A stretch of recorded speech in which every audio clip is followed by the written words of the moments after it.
This is 365 Sports, powered by Sikkim365.com. See if they take a shot here. Howard looking to launch. Right down the middle. Smith is wide open. Too easy. 365 Sports is presented by IdealMRI.com. High-quality MRIs for $497 or less. IdealMRI.com. Your health is important, so is your budget. Let's look here. Quinn Ewers trying to audible. To stay alive. Can they hook him? Touchdown, Matthew Golden.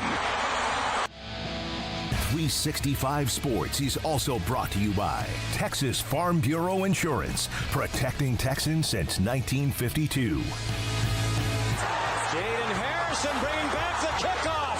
He brought 2 back for touchdowns last year when he played for the Thundering Herd of Marshall, and he has one for Notre Dame. 365 Sports is turbocharged by Unite Private Networks. Find out more at uniteprivatenetworks.com. Golden with a chance as a return man to set up Texas in good field position as he returns it from the 25. And he breaks through. Look at Silas Bolden. Goodbye. Now here's David Smoak, Paul Catalina, and Craig Smoak. All right, here we go on this Tuesday afternoon, 365 Sports. We appreciate those of you who are watching, however you are, whether it's on our YouTube channel on 365 Sports YouTube and then Sikkim 365 app. You can do both.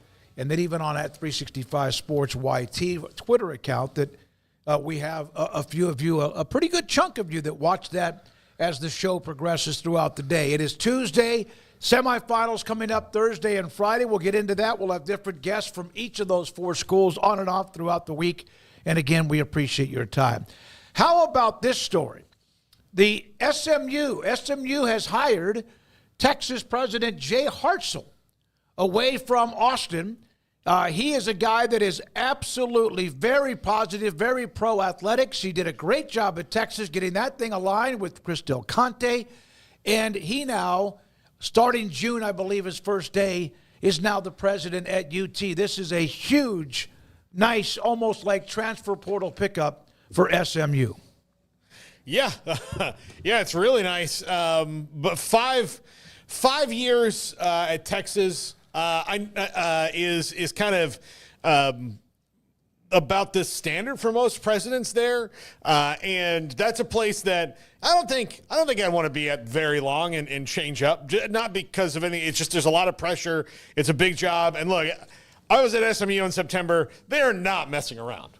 They are really not. Like they've had all this money they could spend for a long time, and they haven't. And they want to be good at football. They want to be a player. They want to be a nationally recognized brand. And they're doing what they can, spinning the green to do it. So if I'm Jay Hartzell, that's not a bad job to take right there.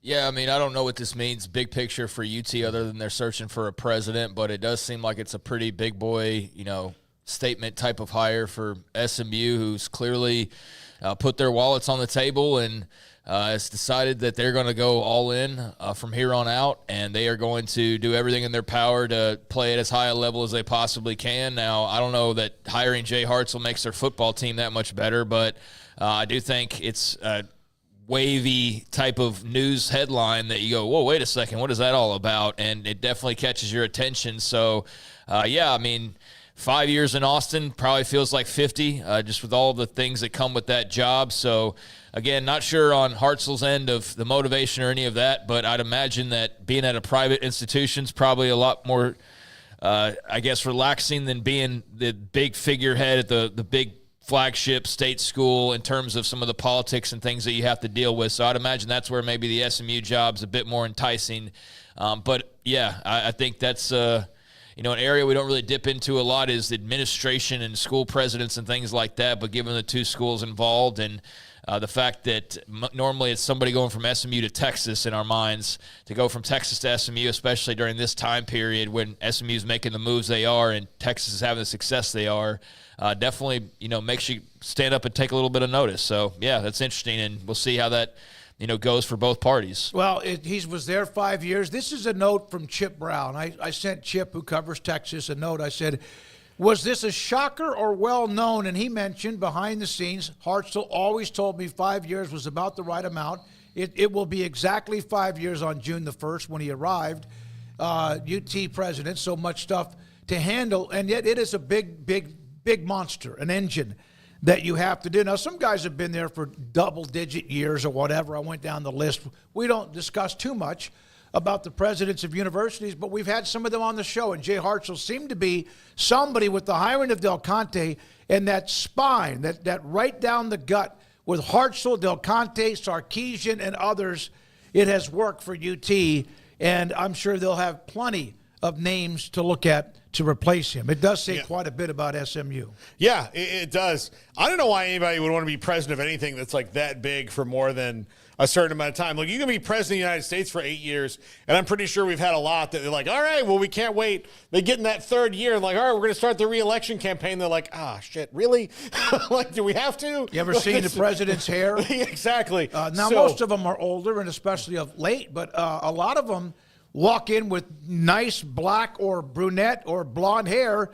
I don't know how many blondes, but you walk out and they are silver because of the stress that it has to be. Not comparing that to UT president. George W. Bush just had the temples when he went in.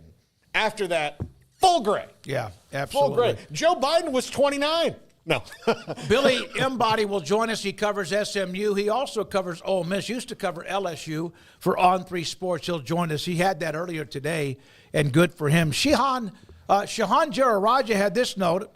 A dynamic I'm keeping a close eye on is whether a brain drain of Texas public higher education talent is on the way because of how much meddling is coming down from the state government. Saw a version of this in Florida with Ben Saxe. That debacle could have Ben Saxe. That could have far-reaching implications. We'll have Shahan normally with us on Tuesdays. Will be with us on Thursday. It's cold, but it's supposed to get miserable up in the Dallas and Fort Worth area. Our great friend Chuck Cooperstein. Why is it seemingly every time we get a massive sporting event in DFW that we have to have weather that produces utter chaos? So looking forward to driving to Arlington on Friday. If you don't remember, 2011 in February, the weather in the DFW area for the Super Bowl, Packers and Steelers, was an absolute nightmare. Why was I reading a story from a trusted and pretty popular website acting as though they play outdoors in regards to the weather? Like, it wasn't about the fans. Like, if it had been like, hey, fans, just so you know, AT&T Stadium parking lot, this and that, it was like, we've got our eyes on Saturday or whatever, the game and the weather report. It's like, you do know that AT&T Stadium's an indoor stadium, right? Like, it's not important what the weather's like outside for the actual game itself, so that will be fine. But yeah, if you're a fan and stuff, like, I can understand where some of that is necessary to know. And I don't know what it is about DFW and particularly AT&T Stadium in Arlington that has, I guess, this curse over major events that's not really a broad curse because they've hosted plenty of other big-time games, whether it's NCAA games, basketball, football, WrestleMania, Beyonce concerts, whatever is big, they've hosted it, award shows. But for some reason, every few years or so, it seems like they've got some big game in store, big event in store, and the January, February weather that is so unpredictable and always is in this area gets even more nasty and whips up a frenzy for Jerry's big events. Yeah, that's for sure. I know there was publication. I know what you're talking about. I heard several different bowl game hosts talk about, well, the Cotton Bowl's outside. Are you serious? I'm like, yeah. I'm like, the Cotton Bowl Stadium itself is outside. They haven't played the Cotton Bowl there in over a decade. It's been at AT&T Stadium for a very long time. Yeah, so Texas OU is there, but very little else. That's what's there. Like, I know that when Texas plays OU, they're at the Cotton Bowl. But when Texas plays in the Cotton Bowl game, they're not at the Cotton Bowl. Yeah. Confusing for outsiders, but easy to Google. I guess it could be confusing, and you're right. It's very easy to Google, and they've been hosting the Cotton Bowl there for years now at this point. So, yeah, the only event that the actual Cotton Bowl pretty much has is OU Texas. Like, that's all we see there. But, yeah, I saw that, and I was reading, and I was just scratching my head. I was like, they do understand, right? Like, this is Jerry's world they're playing in, so – that was funny, but yeah, if you're traveling for the game, I think you do need to be mindful because traveling around Arlington, Fort Worth, Dallas in icy weather is not the most accommodating or satisfying. It really isn't anywhere, but as we've seen firsthand, we were at the dreaded Super Bowl years ago that basically cursed them from ever having another Super Bowl ever again with that stadium. So, yeah, it can get nasty, so hopefully everybody travels safe, but the game itself won't be affected at all. So if you see anything about that, then just understand people are very confused and don't understand where the Cotton Bowl is played. What can be affected are how many people want to get into that area because you never know about delays. And if you're going to that game, hopefully you get in not just the day of the game, but some people will, even the afternoon of the game. Ticket prices, I saw this note from the WFAA TV in Dallas.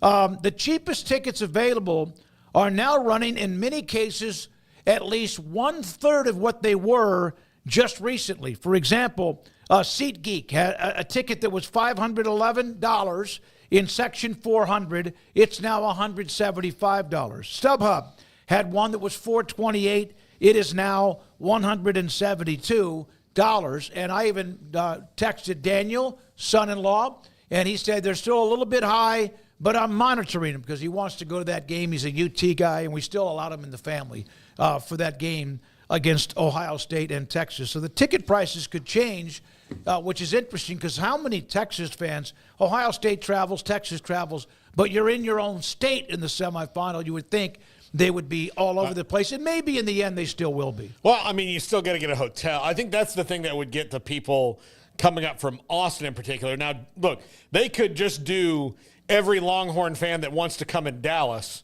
and sell out the stadium. They have plenty to fill up the stadium just of alumni that live in DFW that wouldn't need a hotel room or anything like that. But I know that, I mean, that's not the case. But if you're from San Antonio, Houston, Austin, you're probably going to want to get a hotel room. So that would be maybe where, like, okay, we've been to Atlanta, we've been all over the place here. Let's maybe just sit this one out and see if we have to go again. So. Our friend from Alabama told us 6 weeks ago that ticket prices don't matter and everybody's got unlimited income to go spend and go to 4 playoff games in the span of 7 weeks. No, I mean, that conversation, I'll let it go, but it was just fresh on my mind when I saw the ticket price stories because, I don't even care how rich you are. Like, at some point, I'm sure there's, like, Matthew McConaughey level donors at Texas, oil money guys or software guys like Michael Dell or something, right, has no problems getting to all 4 games on a private jet and sitting in a suite. But, for your average fan, I don't care how big your fan base is, dragging them from stadium to stadium to stadium all across the country. Not everybody's going to be able to do that. But fortunately for both those, Ohio State's got a lot of fans in Texas. They could. They got a lot of fans in Texas, a lot of fans in Dallas. So they'll be fine. That game will be packed out, I'd imagine. But, I think there's probably some people who are just like, I'll save up for the next one. I'll save it for the national championship game, or maybe you didn't. Maybe you bit the bullet and went down to Austin for that first round game. But if you get to go to multiple ones, then hey, that's got to be a pretty sweet life right there. Yeah, here's one. Vivid Seats in the 400 section didn't list with fees, and the fees do come up, and they could really bite you. Looked at a pair showing for $134 in the 400 section. So if you're going to the game or you were waiting for the tickets to drop a little bit, might be a pretty good time if you're going to be able to get there and also are there to take advantage of that. We got some stories about Arizona State football. What a great year it was. Had what looked like the upset in the playoff, but couldn't hold on. Could not stop Texas on a 4th and 13 in the overtime. And they have great news anyway. They have a bunch of players, including Jordan Tyson, who was out during the playoff. He's coming back, a spectacular wide receiver. He announces he is coming back. Let me go through this, and then we can get to Arizona State. Chris Karpman will join us tomorrow on the show. They also, this is from Karpman, you might as well call them Run It Back U. No regular starters left. No regular starters. Nobody that's a regular starter is entering the portal or left, unless they, of course, like Scadaboo, is draft eligible. This is 50-plus returning players from the 2024 team. Last year's team had just 5 scholarship players and who had been on the team the year before in 22, dramatically continuing. It includes what could be 16 or 17 starters back for Kenny Dillingham and the Sun Devils.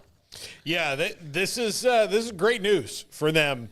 That they lose Scadaboo, but they pick up the dude from Army, who, I don't know if you can expect anybody to be Cam Scadaboo again, but the offense is the offense. So they can, they can roll with that. Levitt's a year better. Jordan Tyson's back. They'll have added to the portal as well for wherever they feel that they're deficient.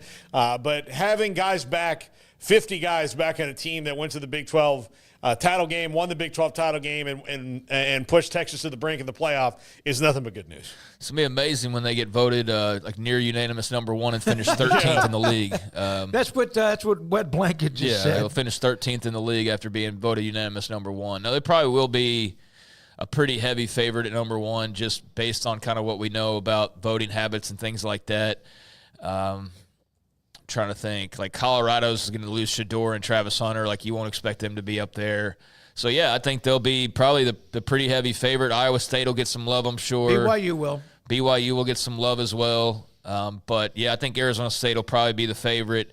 Great news on Jordan Tyson. A real shame that he wasn't healthy towards the end of this run and able to compete in those last couple of games against Texas in particular.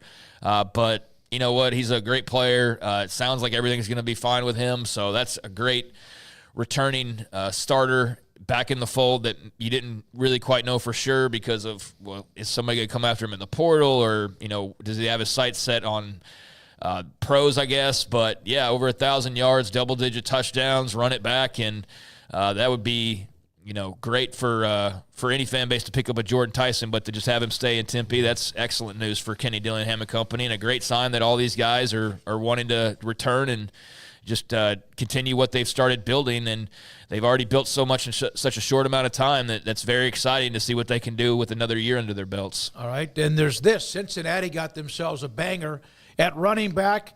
Tawi Walker, who was at Wisconsin, is headed to Cincinnati. He started, he's a California native, played JUCO at Palomar, and then went to Oklahoma for 2 years. Then Wisconsin, 864 yards and 10 touchdowns last year. I watched some highlight clips of him.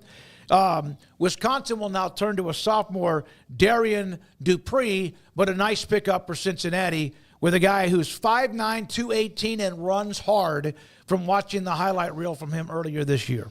Yeah, he's got 10 touchdowns. This is what you talk about, production over potential. I know he's at his third stop, but fourth if you count JUCO. Well, he got an extra year because of the year in JUCO. Yeah. So look, if he's got that extra year and he's not an NFL guy and wants to go somewhere, Cincinnati's a great out like that. I know that they have a bit of a ways to go, but that's a really good offense for running backs. There's no doubt about that. So if I'm Tawi Walker, I think that's really good, although he could have stayed at Wisconsin, and he's also going to be in a good offense with Jeff Grimes for running backs if they run it correctly. So. Yeah, he's a good little player. Had a nice second season there at Oklahoma before leaving, and had an even better year this past year with Wisconsin. So I think that seems like a pretty nice pickup for Satterfield and the Bearcats. You're losing Corey Kiner, and you'll have Evan Pryor back as expected. So adding Tawi Walker to Evan Pryor gives you a nice little duo there at running back, helps offset the loss of Kiner a little bit. And, he's a guy who's clearly produced a good bit these last couple of seasons, and they know what they're doing running the football. Got Sorsby back as well as a trigger man. So I think a very important pickup and also a very important year. I know we don't want to start beating the drums for 2025 season just yet because we got 8 months to get there now. But I do think we all are very well aware of the need to win for Scott Satterfield in year 3. So I like that pickup. That's a nice addition. Yeah, and just let me pick mine, 1 through 16, and then go gamble on everybody I have at the bottom of the barrel.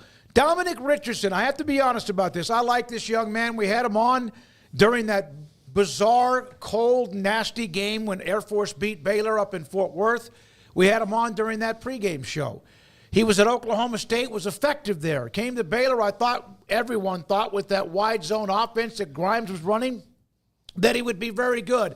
Really never got going. Had injuries to deal with, and then, of course, with Bryson Washington, Dawson Pendergrass, even Richard Reese, just never really got himself entrenched. He announced that he's entering the transfer portal. Good luck to him. He's been at Oklahoma State, Baylor, and now wherever else he goes. Yeah, and look, Baylor has two very good running backs that have jumped ahead of him on the depth chart that are both back next year in Washington and Pendergrass. Which sounds like a law firm now that I say it that way, but so if he wants an opportunity in his last year of eligibility to make any kind of hay, he has to go somewhere else. And Baylor's got young guys that'll come up through that they'll they want got to that kid from Oklahoma coming in. It's a highly rated player too, but again, it's going to take some time. Yeah. Yeah. So, I mean, good for him that he's got another year to go and try and end his career on a higher note. Didn't really make much of a dent in these last couple of years with Baylor. Had a bit more in terms of impact last year, but it was a very forgettable year. Nobody was paying attention to what they were doing last year because they were not very good. But he had, a good amount of carries, and then this year just was not in the equation whatsoever. And you look at their transfer classes, they definitely hit on some guys, but I say he and DeQuan Finn, definitely some misses in terms of what they ultimately did for you. And yeah, there were a lot of, I don't know about huge expectations, but there's a lot of excitement certainly for Dominic Richardson to come over from Stillwater. But that hadn't really amounted to anything. So understandable that he'll go play his 6th year somewhere, and good luck to him wherever that is. But yeah, they're totally fine at running back. This is not even. Honestly, if you probably polled most Baylor fans, they probably thought he had already left. Well, can I admit something then?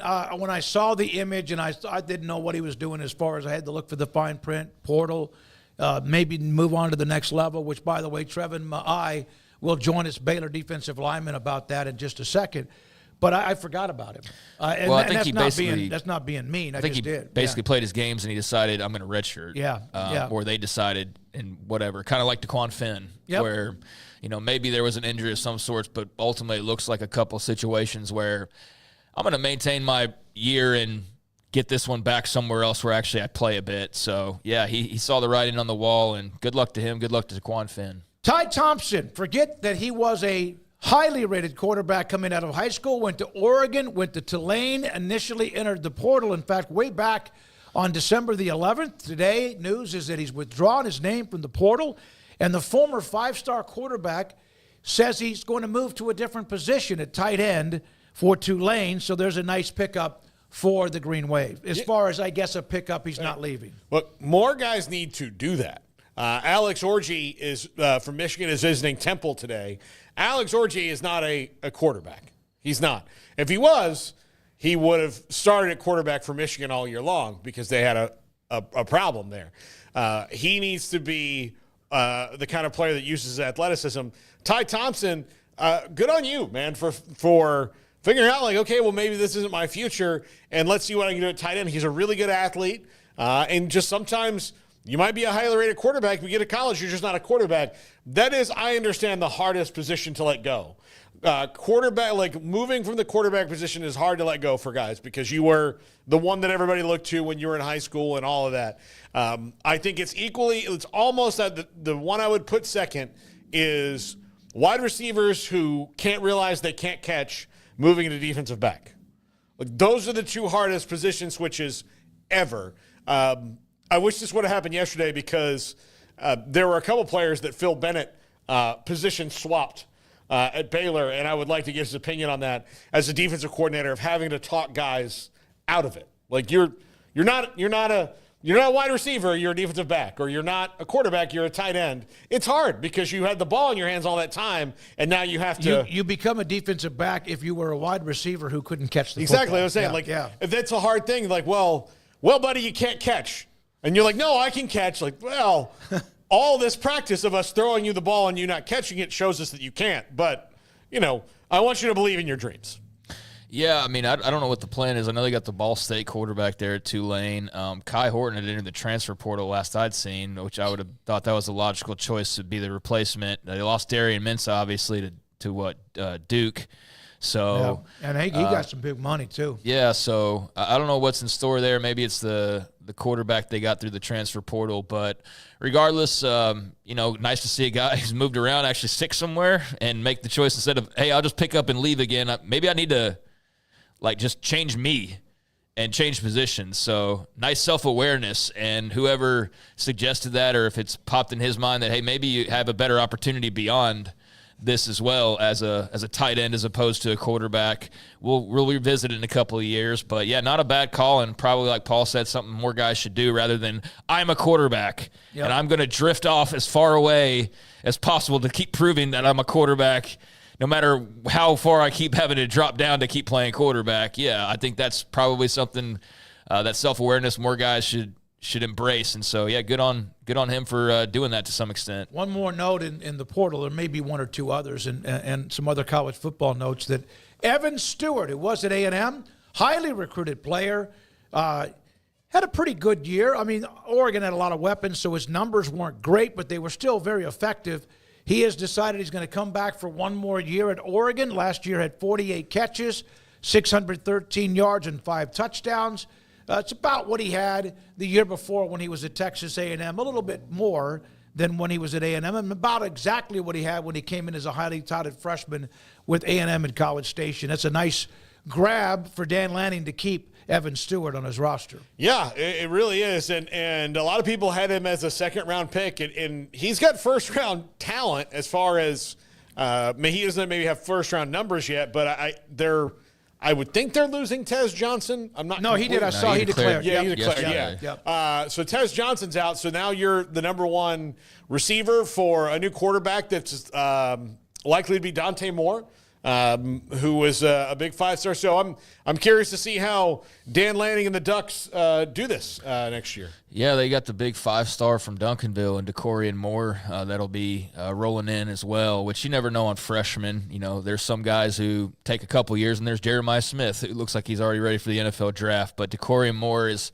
already a guy that a lot of Oregon fans are excited about. So to have Evan Stewart back as well, and everybody else still in that room or incoming, I think you got a couple pretty big, bright stars right there at the top that you can have some fun with if you're Dan Lanning and company. And, he's a good player, but I do feel like just seeing him declare initially I had a bit of feeling of like, is he already there? Like, I mean, it just seems like, because I guess maybe he bounced around once, that it just didn't feel like it was already time for him to be going off to the pros, or maybe it was more that I just felt he hadn't impacted the game to the point I'm like, oh, he's declaring already? But, yeah, I think NFL folks can still see the size and everything they need to see on tape, but I do think there's an element of like, you probably need to show a bit more, though, and produce a bit more.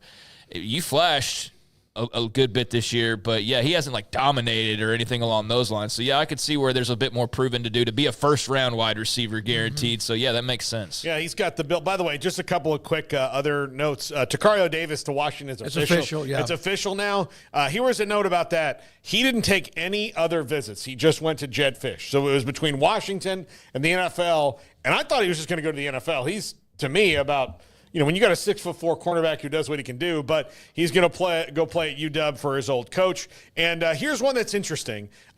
Former South Dakota State quarterback Mark Gronowski, 10,300 career passing yards, 130 career touchdowns to go along with 1,767 yards rushing, is going to transfer to Iowa. That's a nice pickup for Iowa. And that's the most skins on the wall of any quarterback they've had in a long time. And Tim Lester, the offensive coordinator there now, Kirk Ferentz, who knows how long he stays there if he just one day evaporates on the sideline into dust. But But this is interesting.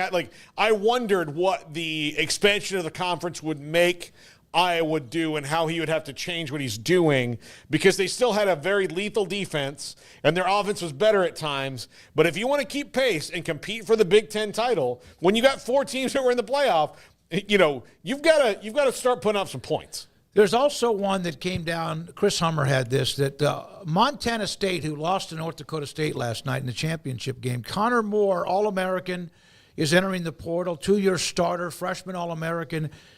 Everybody needs somebody on the offensive line, and so that'll be fun to watch what happens, which then leads me to this note. Did you know that with all of the changes now, the young man from Montana State's not the Sun Belt. Not a single player who received individual or first-team All-Sun Belt Conference honors in 2024 will be back with the same team in 2025.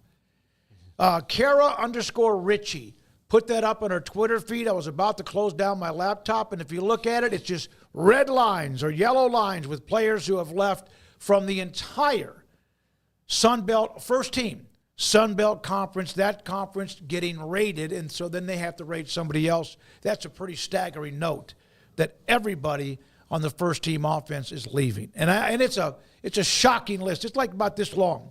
And then you see everybody with the big red line or yellow line or purple line or whatever drawn through them. I said North Dakota State, look at this graphic.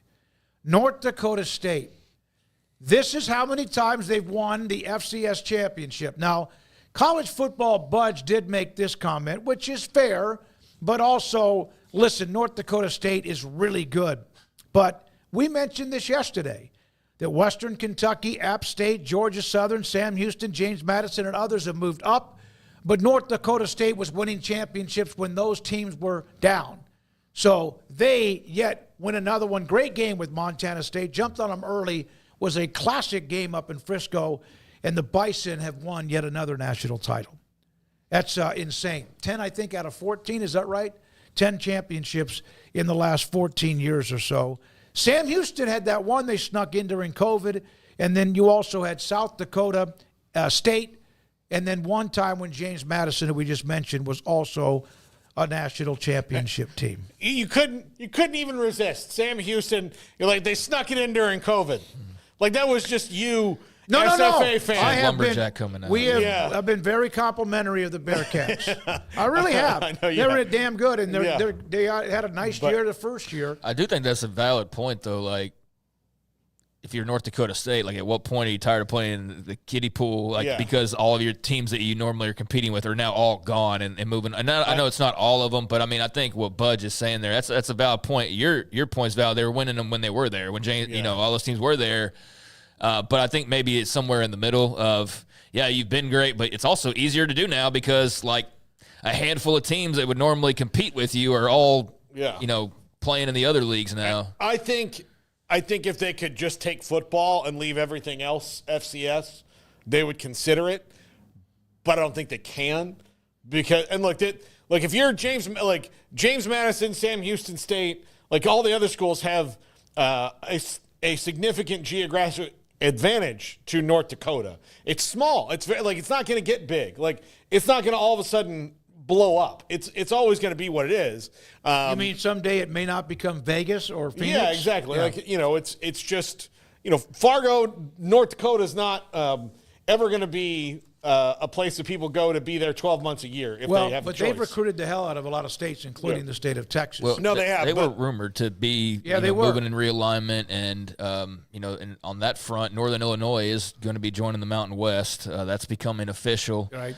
So they're going to be a football-only member. Northern Illinois joined the Mountain West, and so maybe that's in the future for North Dakota State or whatever. But yeah, I think it's a valid thought coming out of that game. Is like, hey, that's incredible dominance, but also like it's kind of not quite what it seems in the last couple of years, maybe because there are a lot of teams that you normally be going up against that are no longer against you. But hey, winning's winning, and they win a lot, and 10 national titles is nothing to sneeze at, no matter what little something people want to put on there. There's not much you can put on except for greatness on 10 national titles. So congrats to them on that win. And unfortunate for Montana State, they couldn't complete the perfect season. It's got to be a very tough, bitter pill to swallow, is to go unbeaten all the way to the very end, only to fall in the final. North Dakota State has eliminated them so many times in the last 10 years. By the way, Max Olson had this nugget.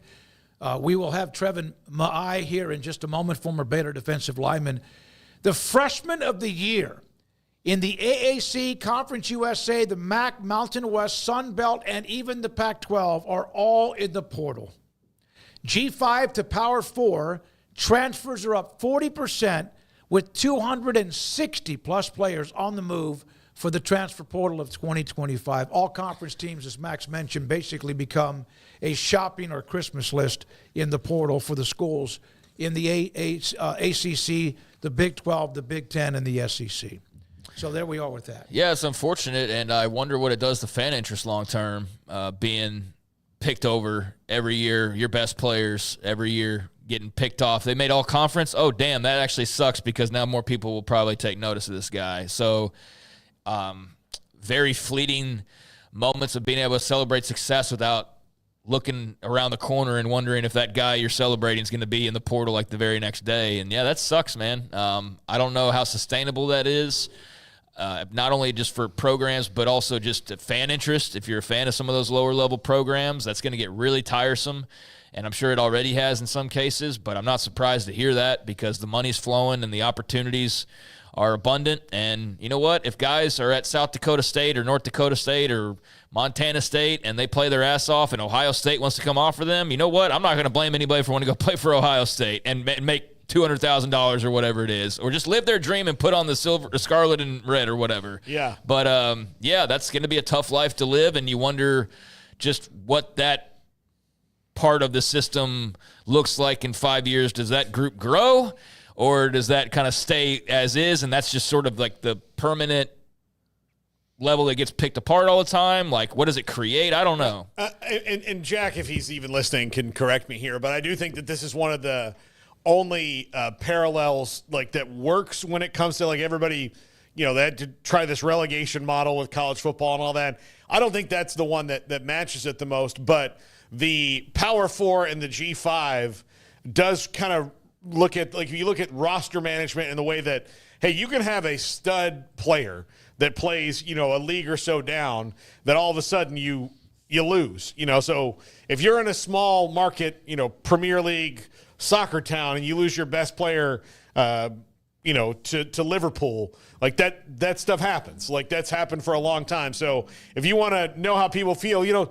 take a trip across the pond and ask them how they feel about, hey, we found this guy, real diamond in the rough. He scored, you know, 18 goals for us this year. That's and then, a lot. like, yeah, I mean, you know, all through the season, he's a phenom. Yeah, guess what? The scouts from those big teams saw him too, and he's gone. He's Hey, at least though, those clubs get money. Yeah, they do. Yeah, they do. Those get clubs money get for it. some money. Yeah. So, like, hey, you lose your 14-year-old midfielder that's going to be a World Cup star soon enough, but you also get something from Man U in return for it. Or you get players on loan that actually reciprocates. There's no reciprocating. There's no nothing. You just get picked apart, and you just have to be told to like it, basically. And that's why I wonder how sustainable that is, not just for the universities, but as a fan. And How tiresome is that going to get year after year that you can't get too excited because the good things eventually get robbed from you, or not robbed, but you know what I mean, get ripped away from you by the bigger schools constantly. Arbuck add a finder's fee. Yes, for that too. Yeah, So, there's reciprocation when it comes to that. So it's not a black and white, but I get what you're going for with that. But yeah. Golly, I you know, how much would it change just if you did that? That teams that took a player, of course, they'll never do that. It would never be a pass or whatever. It would never be against the law. But if you took a player, whatever you paid that person in NIL, you have to match the team they came from. But that just to kind of calm it down, that's just like, what's not gonna the happen. posting fee in Japan? Oh yeah, like a lot. Posting fee. What they had to give. The finder's fee is what he's talking Well, about. they That had to kind of give- deal. Yeah, the finder's fee, exactly. Arbuck, good note. Thank you very much. Which Roki Sasaki's team is pissed that they're not getting. Well, you Darvish, I remember that deal. Yeah. I mean, it could be in several dozens of millions of dollars at times. There are some angry Japanese billionaires right now that own Roki Sasaki's team that he's leaving 2 years early before the posting things happens. Thank you all who are watching or listening to us. And the chat room is already very busy. We appreciate that. Yesterday, a lot of different feedback on a couple of topics we had. We will have Trevin Ma'ai here in a moment. Christian Hackenberg, he played quarterback at Penn State, was pretty good. He will join us on the Nittany Lions into the semifinals. Billy Embody, he's the one that had the story about SMU hiring Jay Hartzell. He'll join us today. Craig Smoak's off the radar. John McClain, Hall of Fame columnist as the NFL hits the playoff run. And then also Paul's Top 5. Thank you for your time. We're not done. We have a lot of way to go. And Trevin Ma'ai is next. This is 365 Sports.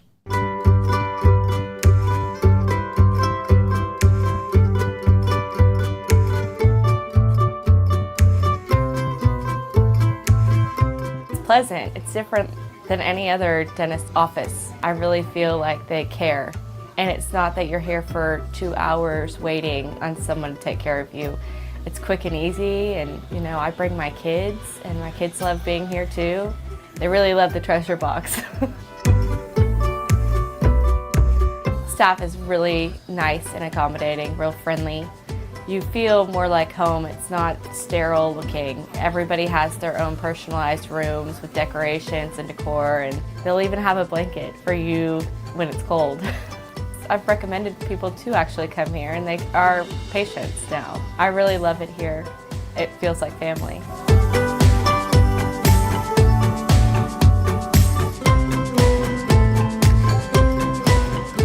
Another so-so pizza from So-So's Pizza? But wait, there's Marco's! Our new triple pepperoni Magnifico pizza is stacked with classic, crispy cupped, and new bold shredded pepperoni. It's triple the flavor, and only at Marco's. Just $11.99. Developed by Startup Waco, a nonprofit organization, GXG is a program designed to support the entrepreneurial development of Baylor University student athletes through NIL activations. The program helps student athletes maximize their platforms and offers a comprehensive support system for them to create and grow new businesses that not only benefit themselves, but also uplift the local economy. Fans who wish to support student athletes can donate to GXG via the GXG NIL Fund, BaylorBears.com/GXG. Contributions to support NIL activations through GXG can be made at BaylorBears.com/GXG. For more information, follow @GXG_GreenXGold on social media and visit the official website www.gxg.startupwaco.com. GXG, empowering student athlete entrepreneurship and uplifting the local economy through NIL activations. Looking for the best selection of new and pre-owned cars in Central Texas? Look no further than Allen Samuels in Waco. From trucks to family SUVs, we've got it all at Allen Samuels in Waco, your friend in the car business. Come by, let's be friends. This is 365 Sports. The 3 o'clock hour is sponsored by Waco Custom Marketplace. Meats, sweets, Texas treats, and a cut above the rest. 425 Lake Air Drive, Waco. Trevin Maai played at Baylor, defensive lineman. He was on our post-game show, I think, once or twice. He was always available when it comes to media opportunities, and he is headed to at least the NFL, the draft, and he joins us. There you are. Trevin Maai with us on 365 Sports. Trevin, that you put out the note about moving on to the next level. How much do you have to manage when you go to do that? That's your next opportunity, but is it confusing? Is it complicated? What?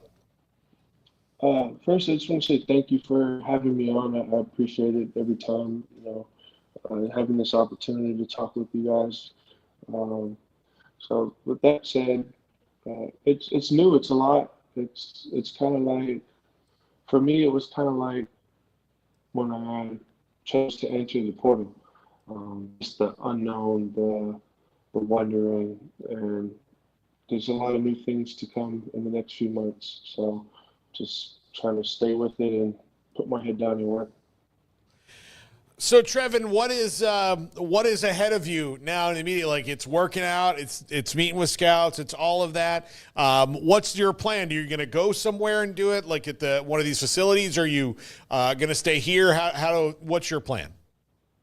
Yeah, so actually, I leave tonight at midnight. I'll be making the drive down to Denver to train down there, and I have things worked out with my agent as far as that. And then I did get invited to the Tropical Bowl, so those are the immediate things. So my wife and I and our dogs will drive down to Denver tonight or tomorrow morning, basically midnight, in a few hours, and then I'll be there, and then I'll be training for pro day there, and then I go to the Tropical Bowl on the 17th. And then back to training again. Trevin, Man, I don't know what your expectations were when you came to Waco and you first decided to join Baylor football, but after the ride that it was and ending last week, just kind of what are your immediate thoughts and feelings as that part of your journey comes to a close, and just what do you think you'll reflect back on and remember most when you think back at your time with Baylor and in Waco? I'm very grateful. There was a lot of hard times, a lot of great times. There was ups, downs.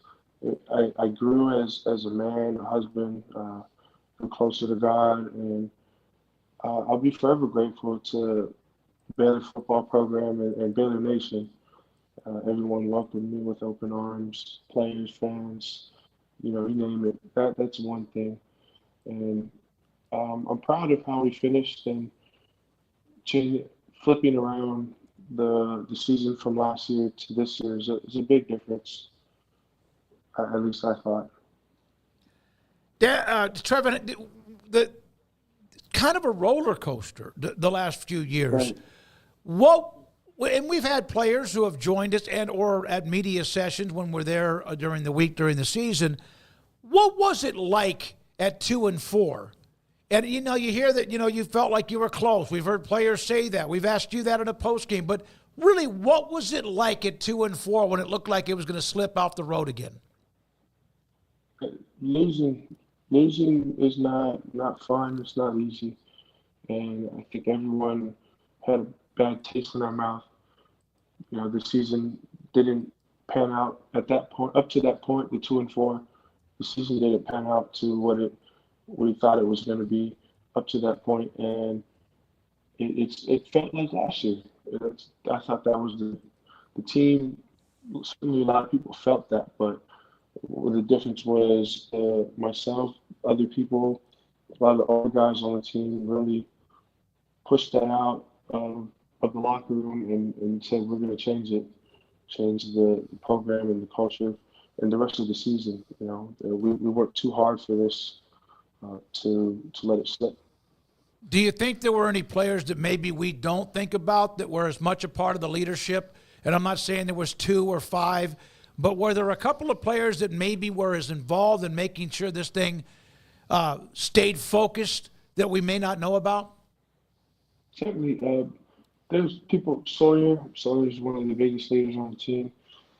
Everything starts with the quarterback, as we know, but Sawyer kept us in going, and having Matt Jones and Keaton leading us, having D-Bob in the back end, a lot of the older guys, Garmin, Devin Lemire, Tron and Hal, people like that, and Josh Cameron. Those are the people who day in, day out, what you're going to get from them, and who are trying to pull the most out of not only ourselves but each other for the better of the team. So I think when everybody's firing on all cylinders, great things happen. How did the dynamic work? Usually when a team is coming off the kind of season that you guys had in 2023, and then you start 2-4, the mood in the locker room, the coach is like, you can't get everybody bought in. No matter how much you like the coach, it's just like the losing has just kind of permeated your soul and you can't get it out. That didn't happen with you guys. What was the key from the coaching staff to you guys where you just kind of knew that if you could get it turned up a couple degrees, that everything was going to be all right?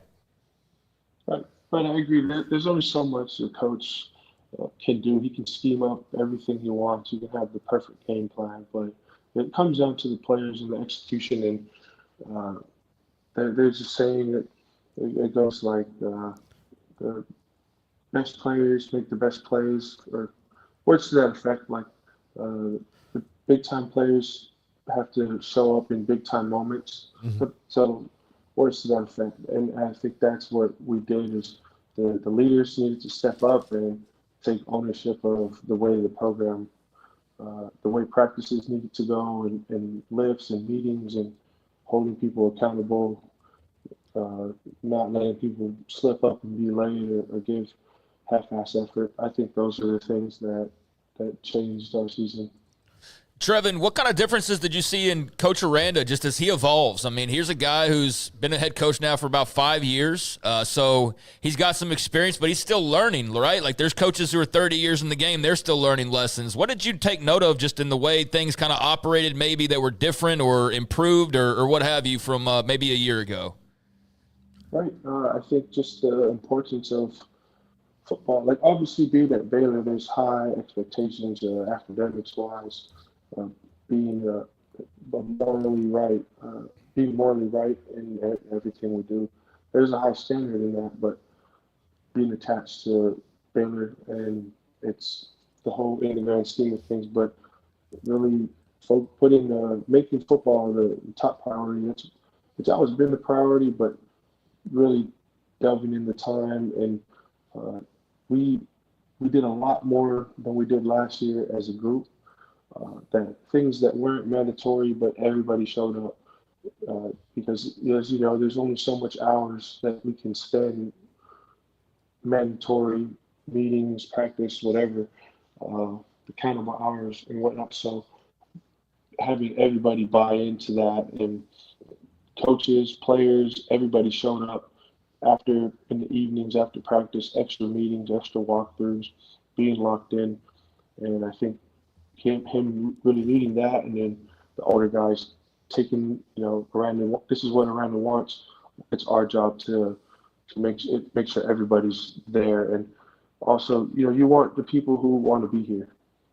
So, and then seeing Coach Aranda's level of detail is crazy. The amount of film he watches, it just feels like I truly believe that like he called the right plays. And we prepared for the right way for each situation, and it came down to a lack of execution on the players' part because everything we've seen up to throughout the season that happened in the game happened in practice, one way or another, good or bad. So seeing that is kind of crazy. He's right. He's spot on with everything. It just comes down to execution. I remember last year during the stretch when things weren't going well at all, Monterey Baldwin was in a post game, and he said what you just mentioned a minute ago. Everybody's on the same, like everybody's on board. Everyone's either in or out. And it seemed to me that at the time, because of the record and whatever else and another loss, that there was the possibility that there was some fracture. I'm not saying there was, but it seemed like that based on what he said, and I asked him to follow up on that. Was there anything, without throwing anybody under the table, where you guys had to kind of like, hey, there was a few players you had to kind of like what a border collie does with like cattle or whatever and get them back inside the fence? I would say just there's nobody in particular.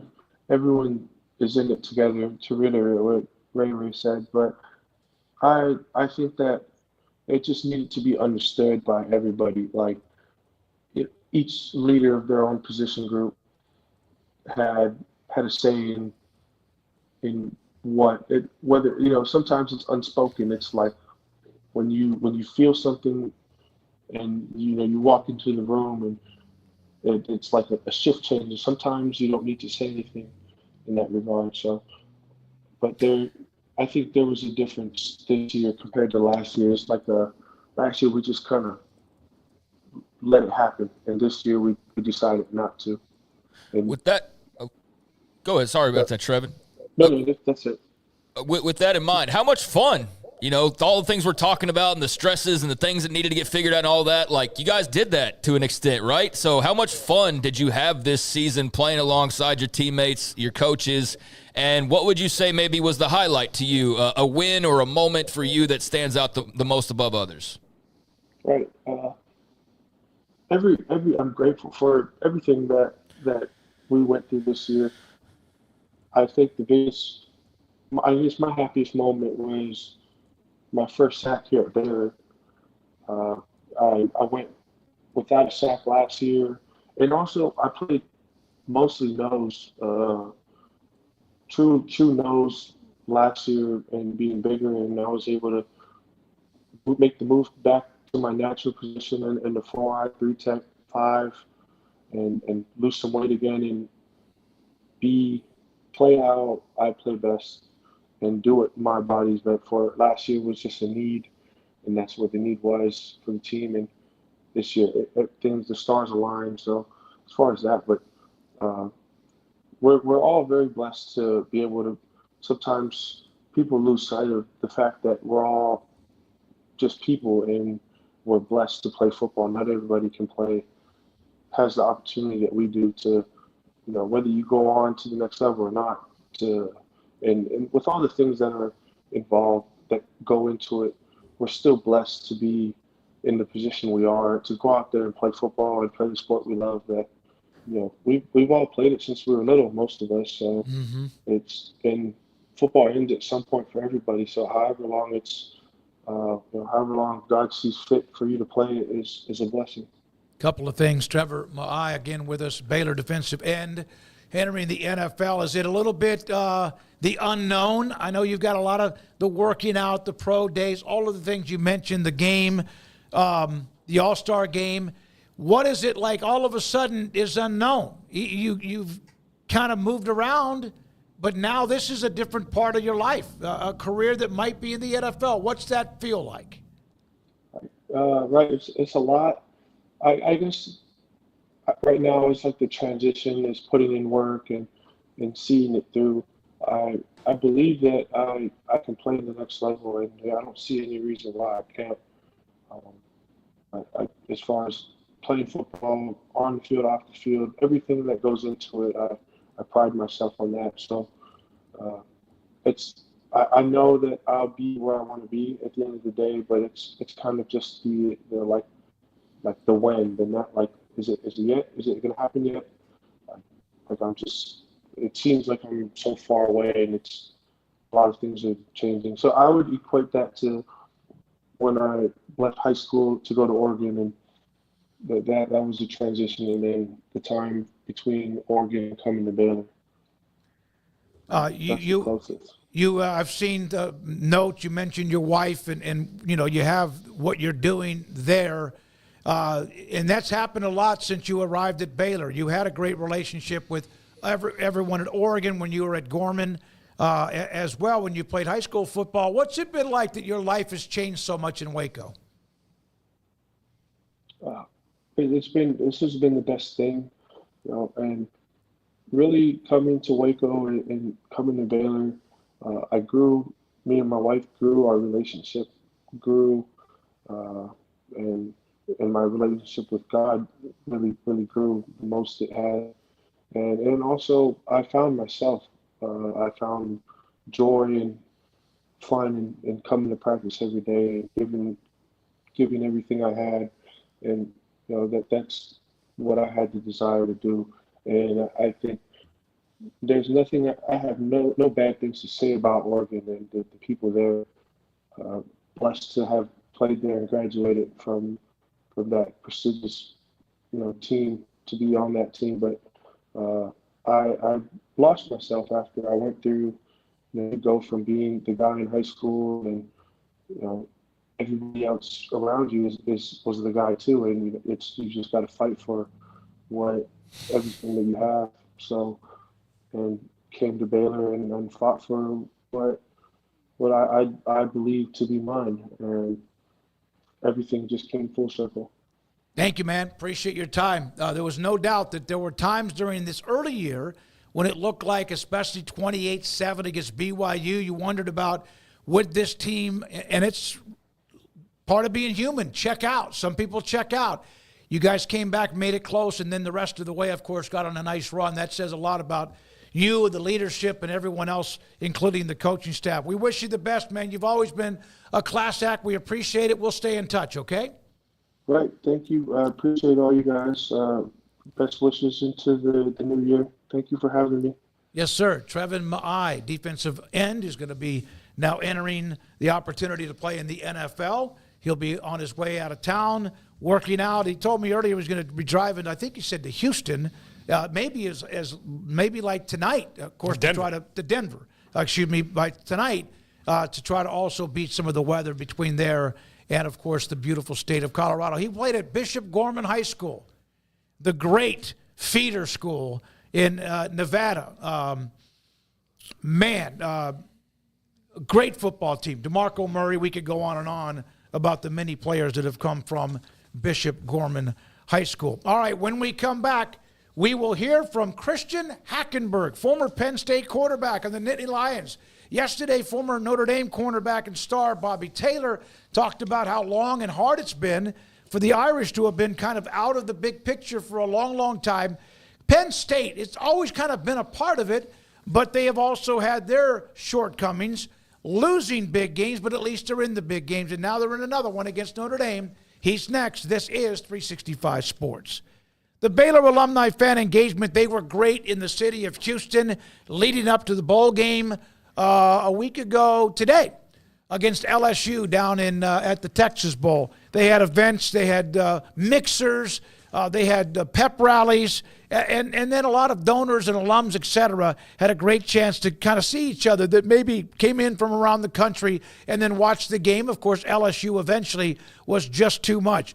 But what Doug Furch and Paul Thorpe do for the Baylor alumni fan engagement part of the university, and not just the athletic department, but everywhere, is fantastic. And on top of that, they're not done.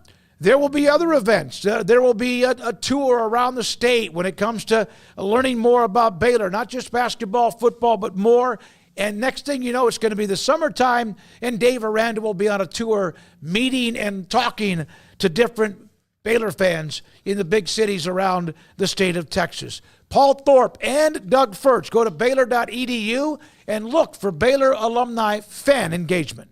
Oh, Richard Carr, Buick GMC, how lovely are your SUVs. Oh, Richard Carr, Buick GMC, I love the trucks you have for me.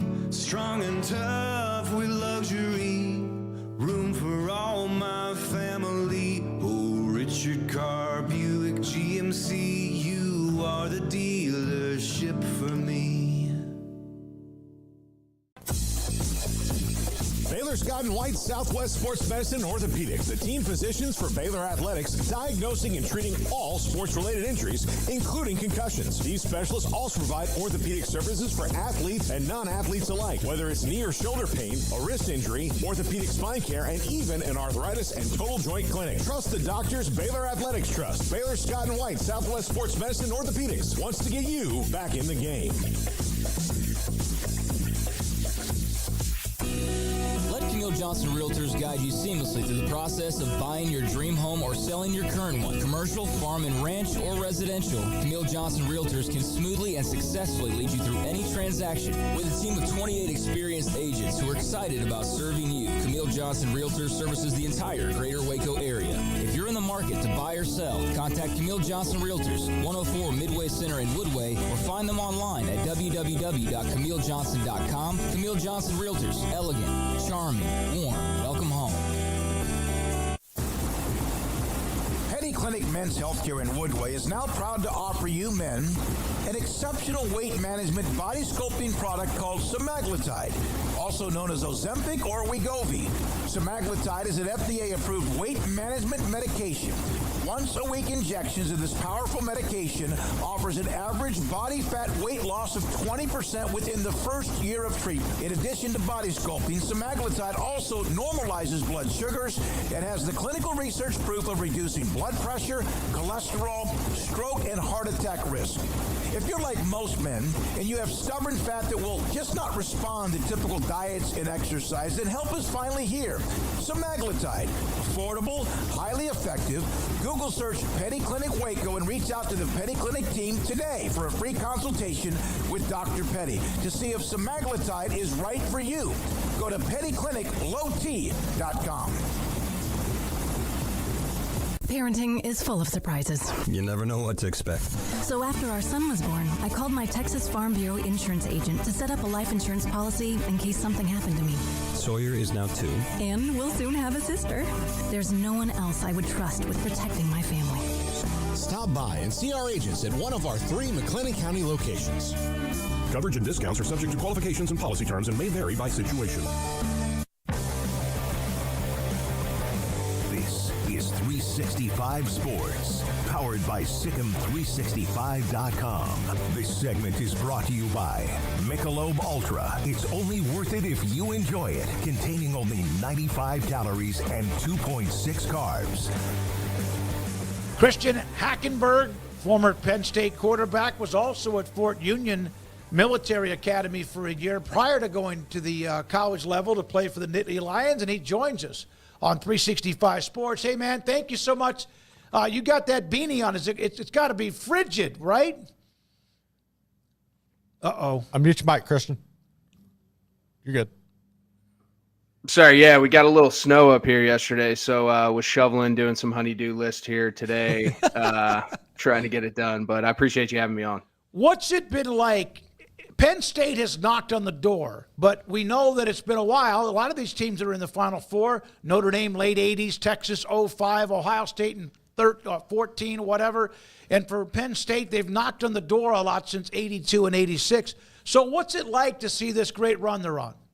Yeah, I think it's great for the program, specifically with what happened when I was there and just prior to it, just the depths that it was able to pull itself out of and remain consistent and relevant. That's been pretty cool to see and having played a part in that. So, I just think for us, like this run, the 12 team expansion of the playoffs has been a big thing. We benefited from that, have had a pretty light path to get to where we're at. But I think the biggest part is we've won in the manner in which we were supposed to. 10-point favorites, 14.5-point favorites, covered both games.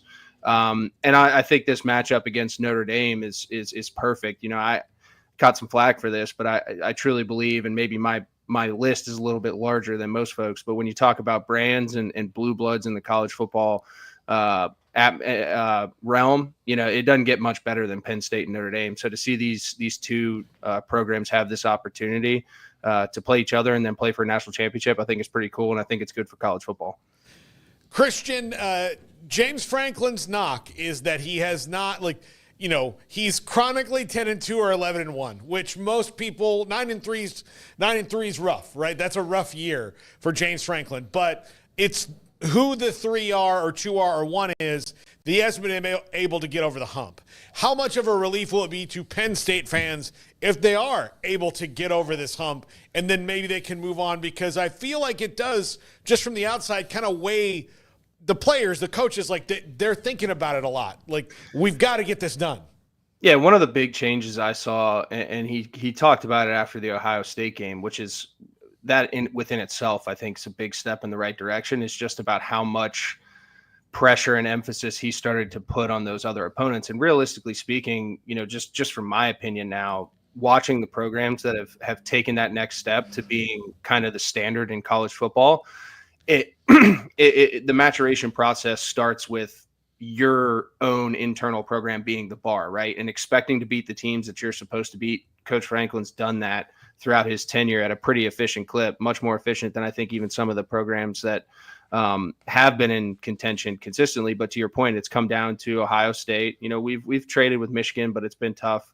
And I think for him, the manner in which he lost to Ohio State this year and even Oregon, it was different in the sense that it just seemed like it came down to situational football, not like atrocious clock management or something like where they didn't seem to be aggressive on offense or something like that. They were throwing their shots. So I think that's a good step in the right direction. I think this matchup is going to be big in terms of, you're going to have the fans who, if we lose, are going to say, same old, can't get over the hump. But I think when you look at the body of work, we're trending in the right direction, and there's no elevator to the top. You have to build, and each opportunity is something that you can continue to use to get to that ultimate goal, which is being a team that is the standard. So I'm confident, but I say all that to say, we got to get something done here. And I think we've done enough up until this point to be happy at the end of the year, but this would be a really big one for him in a lot of ways. What have you made of how Drew Aller has played this year? Very interested in this crop of quarterbacks, a guy who's actually where he started and not, bounced around through the transfer portal, oozing with talent. But just how have you seen him sort of put it all together and get to this point? And just what are you looking for from him as we get into this nitty-gritty of where the elite meet the elite? Yeah, listen, I think a lot of it comes down to Coach Kaltenicki. He's playing the game with a lot of confidence right now. And it doesn't necessarily reflect on the stat sheet. He doesn't have all these gaudy 400-yard games, but he plays efficient football. He gets the ball in his playmakers' hands, and he lets them make plays for him. I think that's been the biggest thing. And I think he's done a better job this year than previous years of like giving his guys chances.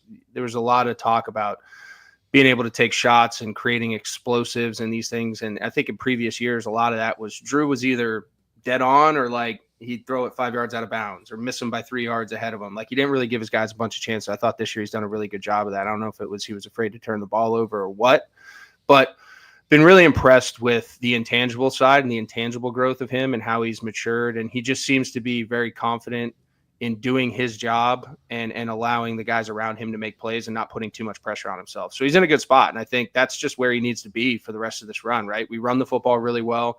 We feed 44. Tyler Warren's just special talent. And I think he's just going to have to make 3 or 4 plays when it comes to these bigger matchups that he doesn't necessarily make consistently or isn't asked to make consistently. This is an opportunity for him to do it. And if he takes advantage of it, great. And I think it's going to be good for not only himself, but the team.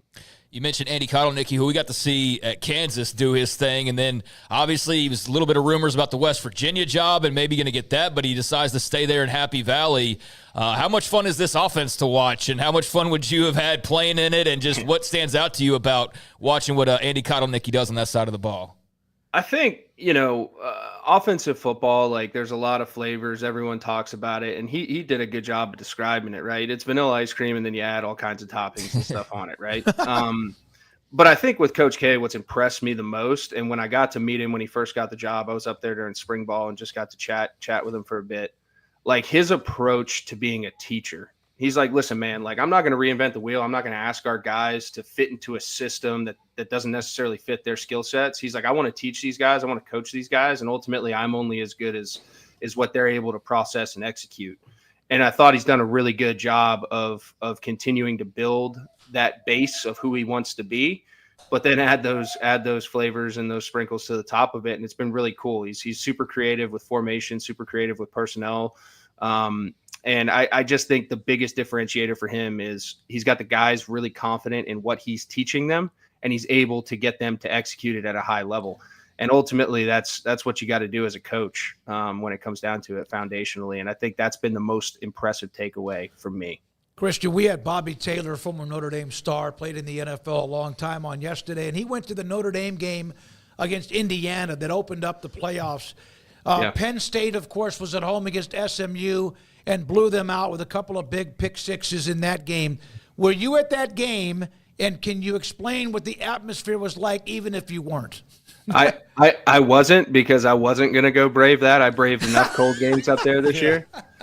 But I'll tell you what, it is a very special atmosphere. I know a lot of folks who were up there, they talked about it. They were a little skeptical just because of the weather and then kind of how the parking lot looked about 3 hours before kick. But then they said they filed in really well. And it's a great venue, man. If no one's ever been up to Happy Valley and Beaver Stadium specifically, incredible place. I still think the whiteout, maybe Death Valley at night down there at LSU probably rivals it. But I've been to Tennessee. I've been to Bama. Like, the whiteout's a special place. So they were able to carry it. And I thought it was really interesting, just the home field advantage. And then also just the first round bye guys all losing. That's a cool little piece for the college football committee to chew on next year in terms of how they're going to reshape things. I'm just looking at the matchup earlier in the week. I guess I had it in my head that Notre Dame and Penn State had played a lot. It just felt to me like they had only 19 times and 9-9-1. In the series. But when you get two Titans like this, does maybe kind of a pseudo rivalry maybe build up like this? Because, there are a lot, especially Penn State and Notre Dame fans, that overlap in the area quite a bit, Pennsylvania and Indiana. So I would think that this is probably pretty heated in that region. Well, I'll tell you what, my family's originally from northeastern PA, and if there wasn't a Penn State flag outside of someone's house, it was a Notre Dame flag. Mm-hmm. And I'm sure there were quite a few heated discussions at church on Sunday up in the Schuylkill County, Scranton area. But yeah, it's really unique that they haven't played as much, but they had a series in the 90s, and then the first whiteout was actually a Penn State Notre Dame matchup in 2007. So they're two brands, they're too big. Like you said, the fan bases cross over. I'm just super excited because I think the way both of these teams are built this year, it's going to be an old school football slugfest matchup. They're going to try to control the line of scrimmage. Both teams lean heavily on the run. I don't think either offense is tooled to turn this into a track meet. So if you like old school, 80s, 90s type of football, I think you're going to get it. And I'm really excited just, again, for the optics of college football, what these two brands mean. I hope they come out and put on the show that I'm expecting based upon what both teams have done this year. Yeah, I looked it up too, Paul. 9-9-1, and they have not played since 2007.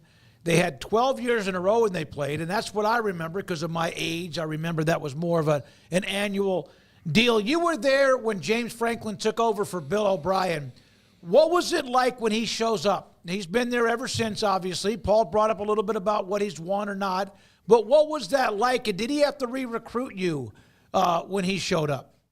Not really. I mean, I had already come off my freshman year and like the timing, with the sanctions and all that stuff, like we had already been pretty committed to trying to do what my class and others were going to try to accomplish there, which is really be the bridge guys and keep the thing afloat. I think Coach Franklin because Bill came from the Patriots, man. Like he really truly was like a player's coach. He treated us like pros. And he needed to at that time because, we had the transfer portal option before the transfer portal existed. We had a free transfer, no sit, go play, whatever. So everyone tried to take our whole team away from us, and we were able to keep it together pretty well. But when Coach came in, I think it was a shift, and you're seeing kind of the fruits of his labor the past really 8 years in terms of facility investment, the Beaver Stadium project, the way he approaches recruiting. He was much more of a CEO and kind of brand builder, right? So there was a little bit of an adjustment for us coming off of Bill, like who was just a football guy and wanted to live and breathe in that building.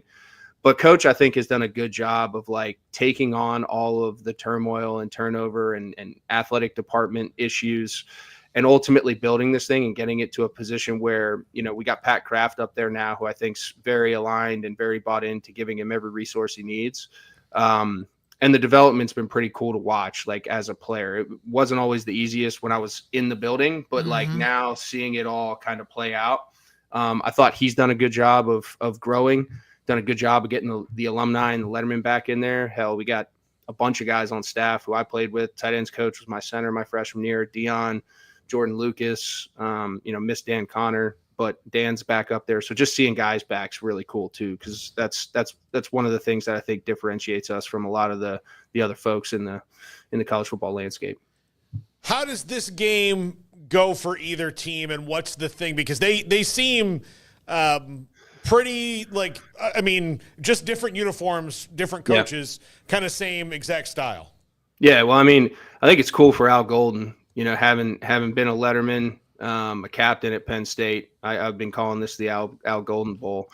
But I think the defensive philosophies are pretty well evenly matched, defensive personnel as well. I think it's going to really come down to Drew and Riley making 4 or 5 plays that they haven't made all year and being able to do it. And then the one aspect, it was covered a lot during the Georgia game in terms of Notre Dame's creativity on special teams. But one thing Coach Franklin's preached since I was in the building is just creativity on special teams and being able to use that third team as an advantage. A lot of people just take it for granted and kind of go through the motions, but coaches put a lot of emphasis in special teams, and we've benefited from some pretty big special teams, explosive plays and turnovers and things of that nature throughout his tenure. So I think special teams is going to be potentially the leg of the game that could tip it, where someone can steal a possession, someone can steal 7 points. And I really don't see this game being, a 35-42 type of game. I see it being like a 21-24, 28-24, maybe even in the teens type of football game. And it's going to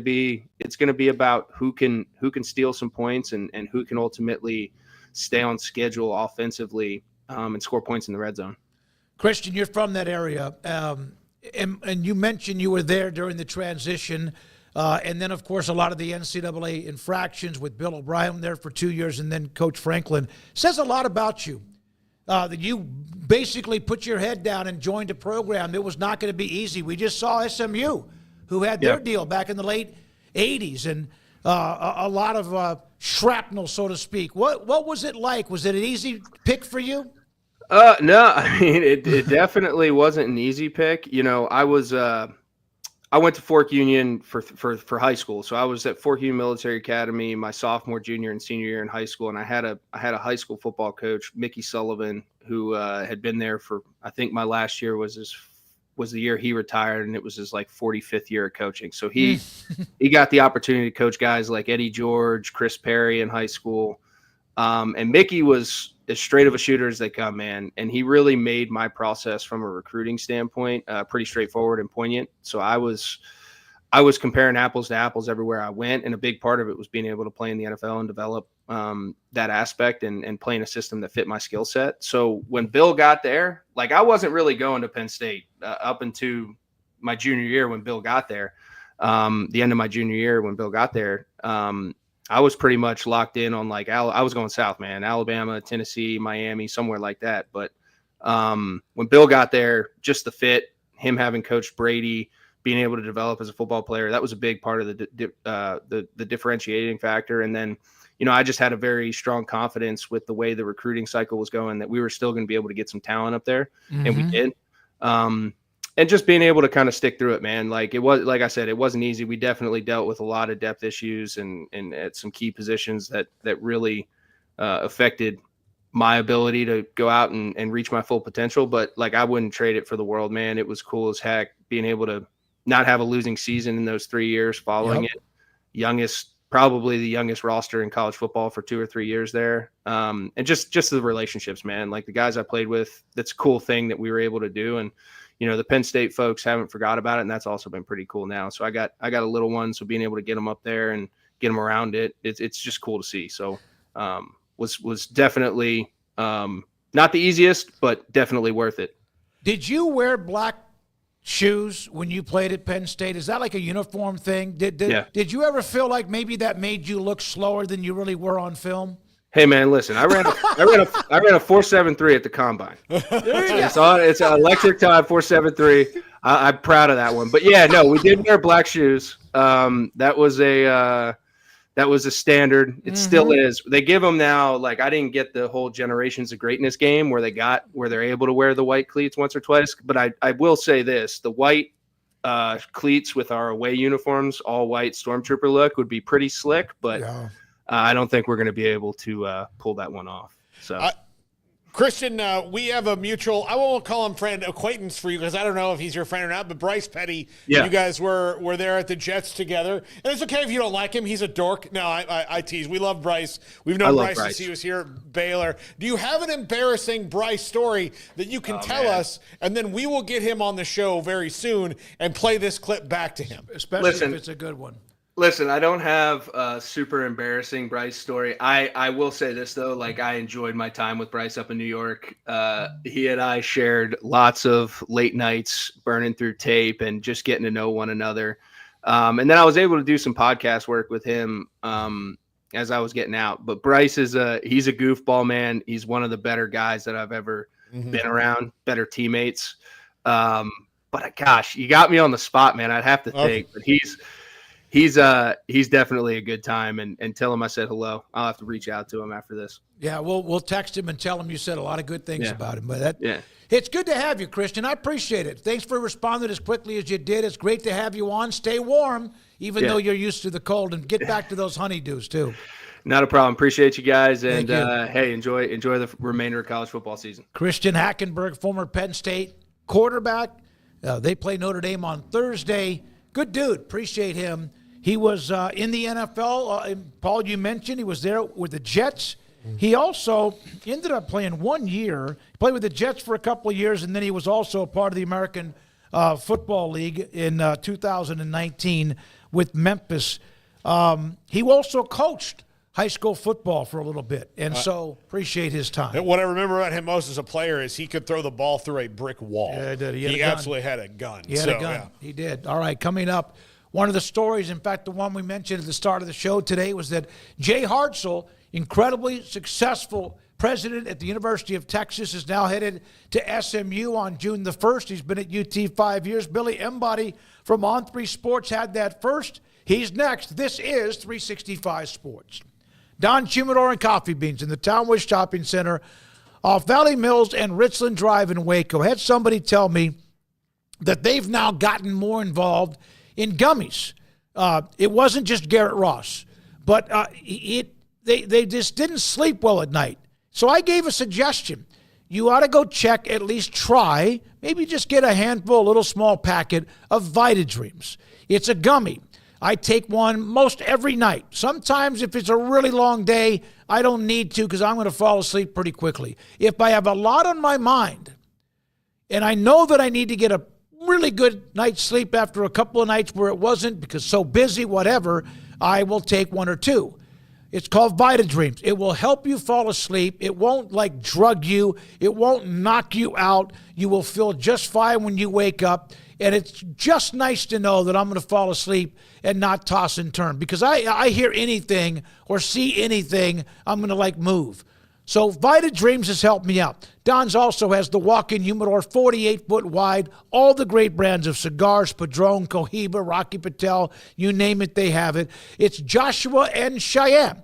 Don Humidor and Coffee Beans between Richland Drive, Valley Mills, and Waco. At Ideal MRI, we feel blessed to be part of the Waco community. We're a small family business here in Central Texas. At times like this, the cost of healthcare has never been more important. And unfortunately, significant illnesses and injuries still occur. And that's why Ideal MRI is open and here to serve you through this difficult time. So if you need an MRI, ask your doctor about Ideal MRI. You can schedule online in minutes at idealmri.com or call 833-IDEAL-MRI.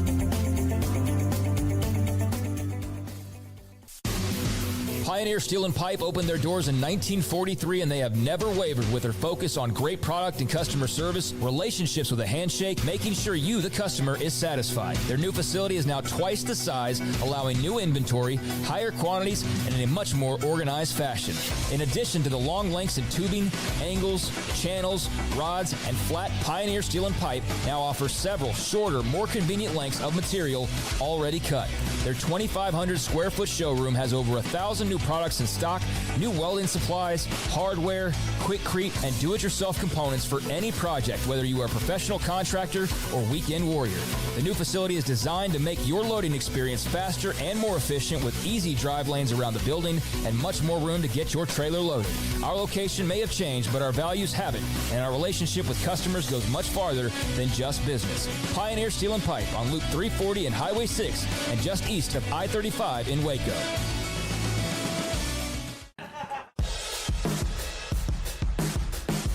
This is 365 Sports, powered by Sikkim365.com. The 4 o'clock hour is sponsored by Boozer's Jewelers, the wedding ring store, specializing in custom jewelry and repair, all in-house. Now here's David Smoak, Paul Catalina, and Craig Smoak. Earlier today, when this story first popped up on Billy Embody's timeline on Twitter, covers SMU, also has coverage of Ole Miss too, I was like, wait, what? Jay Hartzell leaving Texas to become the president at SMU, and Billy Embody did a hell of a job with that story, and I told you that earlier you did. Thanks for your time with Craig and Paul and David Smoak. Was this something you kind of knew was brewing? What was it like? What was the reaction from most SMU faithful? Got on mute, Billy. Sorry about that. Appreciate you guys having me. The big thing for SMU fans was talk about knocking it out of the park. That was the immediate reaction for them when you go and get the president of UT Austin to come to SMU. And, a little bit of backstory on this. I'd kind of heard over the last couple of days that things were progressing towards a hire, but quite frankly, no one was really giving it up. And why would you when it comes to poaching, one of the top presidents in the country? Quite frankly, just what Jay Hartzell's been able to do for UT when it comes to the SEC and, facilities and coordinating a university that is at an all-time high in terms of buzz right now, at least for, a lot of people like me kind of growing up watching Vince Young win a national championship and just kind of watching it from that perspective. But when it comes to an administrator, this is a huge land for SMU. You know, he was the dean of the Macomb School of Business, which SMU has just unveiled a sparkling, beautiful, brand new business school, the Cox School of Business, that's been redone. So they want to also pair that renovation with a high level of commitment to really moving Cox back into the place where the leadership, in particular David Miller, the chairman of the board, want it to be. And Jay Hartzell is the man for it. I mean, you look at his enthusiasm for athletics, which is something that SMU has certainly wanted to maybe address with this hire in this new era of SMU with the ACC and all of the good things that are happening in athletics right now for SMU. They needed somebody that could take them to that next level. And he's I mean, I think in terms of the guys that, you know, you could pick out, they couldn't have done any better than getting Jay Hartzell. So obviously there was a huge athletics component to this for SMU, and hiring a president who cares about athletics. Would that maybe be the key component in this because of where they are in their athletics history right now of, hey, we are putting forth money. Let's get somebody who wants to put it the right direction. Yeah, I think it is a key. I do think this still came down to academics and the leadership in that regard for SMU, because regardless of who you kind of bring in for this next tenure and era of SMU in the ACC, as long as you brought someone in who had a general commitment to strong athletics and a general enthusiasm for it and pushing it in that right direction, preferably from a school with a strong athletics and football background, you really needed to nail the academic part of it, because SMU is in a league now where you've got your UNCs, your Dukes, your UVAs, your countless other schools that are strong academic institutions as well. And SMU has kind of seen all these new facilities and some of the great things that are happening on campus maybe not be as backed up as you would have thought in terms of the true academic notoriety that you would expect. And maybe that was there when I got to SMU back in 2010. And so it's kind of had dipped a little bit. Now I think you're seeing some of the key leadership of the school make sure that those are going to be addressed. I mean, Macomb School of Business is fantastic. SMU would like to be ahead of them in that regard. And so when you see what Jay Hartzell's done with some of the academic areas at UT and managing all-time highs in applicants and just the notoriety of that school, the academic piece was central here. You just happened to get a guy who wants to have a beer and a corny dog at the on the 50-yard line of OU Texas and Texas OU, however you want to say that. And that's the type of guy I think SMU needs with this new era of athletics as well, because you need somebody who is going to push this buzz and enthusiasm that is undoubtedly around SMU right now. You need somebody who's going to push that forward, and you need somebody who's going to egg on what is going on campus right now and take that lost generation, find it, galvanize it, and push them to be the next key benefactors for this university as well, because you have your David Millers, your Bill Armstrongs, your many other people that have been kind of the key people in terms of monetary support over this ACC move. And you need to find that next era of that. And Jay Hartzell, still very much in his prime, I would say, can do that for the next 20 years, I would say. Do you think this happens if SMU would have maybe been 7-6 or 8-5 in football? I do. Just knowing David Miller and the Rich Templeton, being involved with this search and how aggressive they were in finding somebody that would obviously create this splash, but who is also qualified on many, many levels to be the next president of SMU and meet their standard. I think even if football had started off hot and, stumbled their way to 7-5 or 8-4, it would not have made an impact on getting Jay Hartzell. And another piece of this too is yes, UT is a flagship. It is a massive university. It's also public. There's a lot of things that you've got to answer to, whether it be Board of Regents and political and this and that. And I don't want to get too much into that, but there's a select group at SMU that you've really got to appease. But that select group is also just so motivated to continue to push SMU forward in the right direction. And being at a smaller private school that wants to grow and also wants to be, mentioned among the UTs as far as the best schools in Texas, there's something to be said for that as well. So I think Jay Hartzell and his family upgraded in terms of all of the demands of the job as well when it comes to this move. Would you say, and people get their egos offended or whatever, did they steal him from Texas?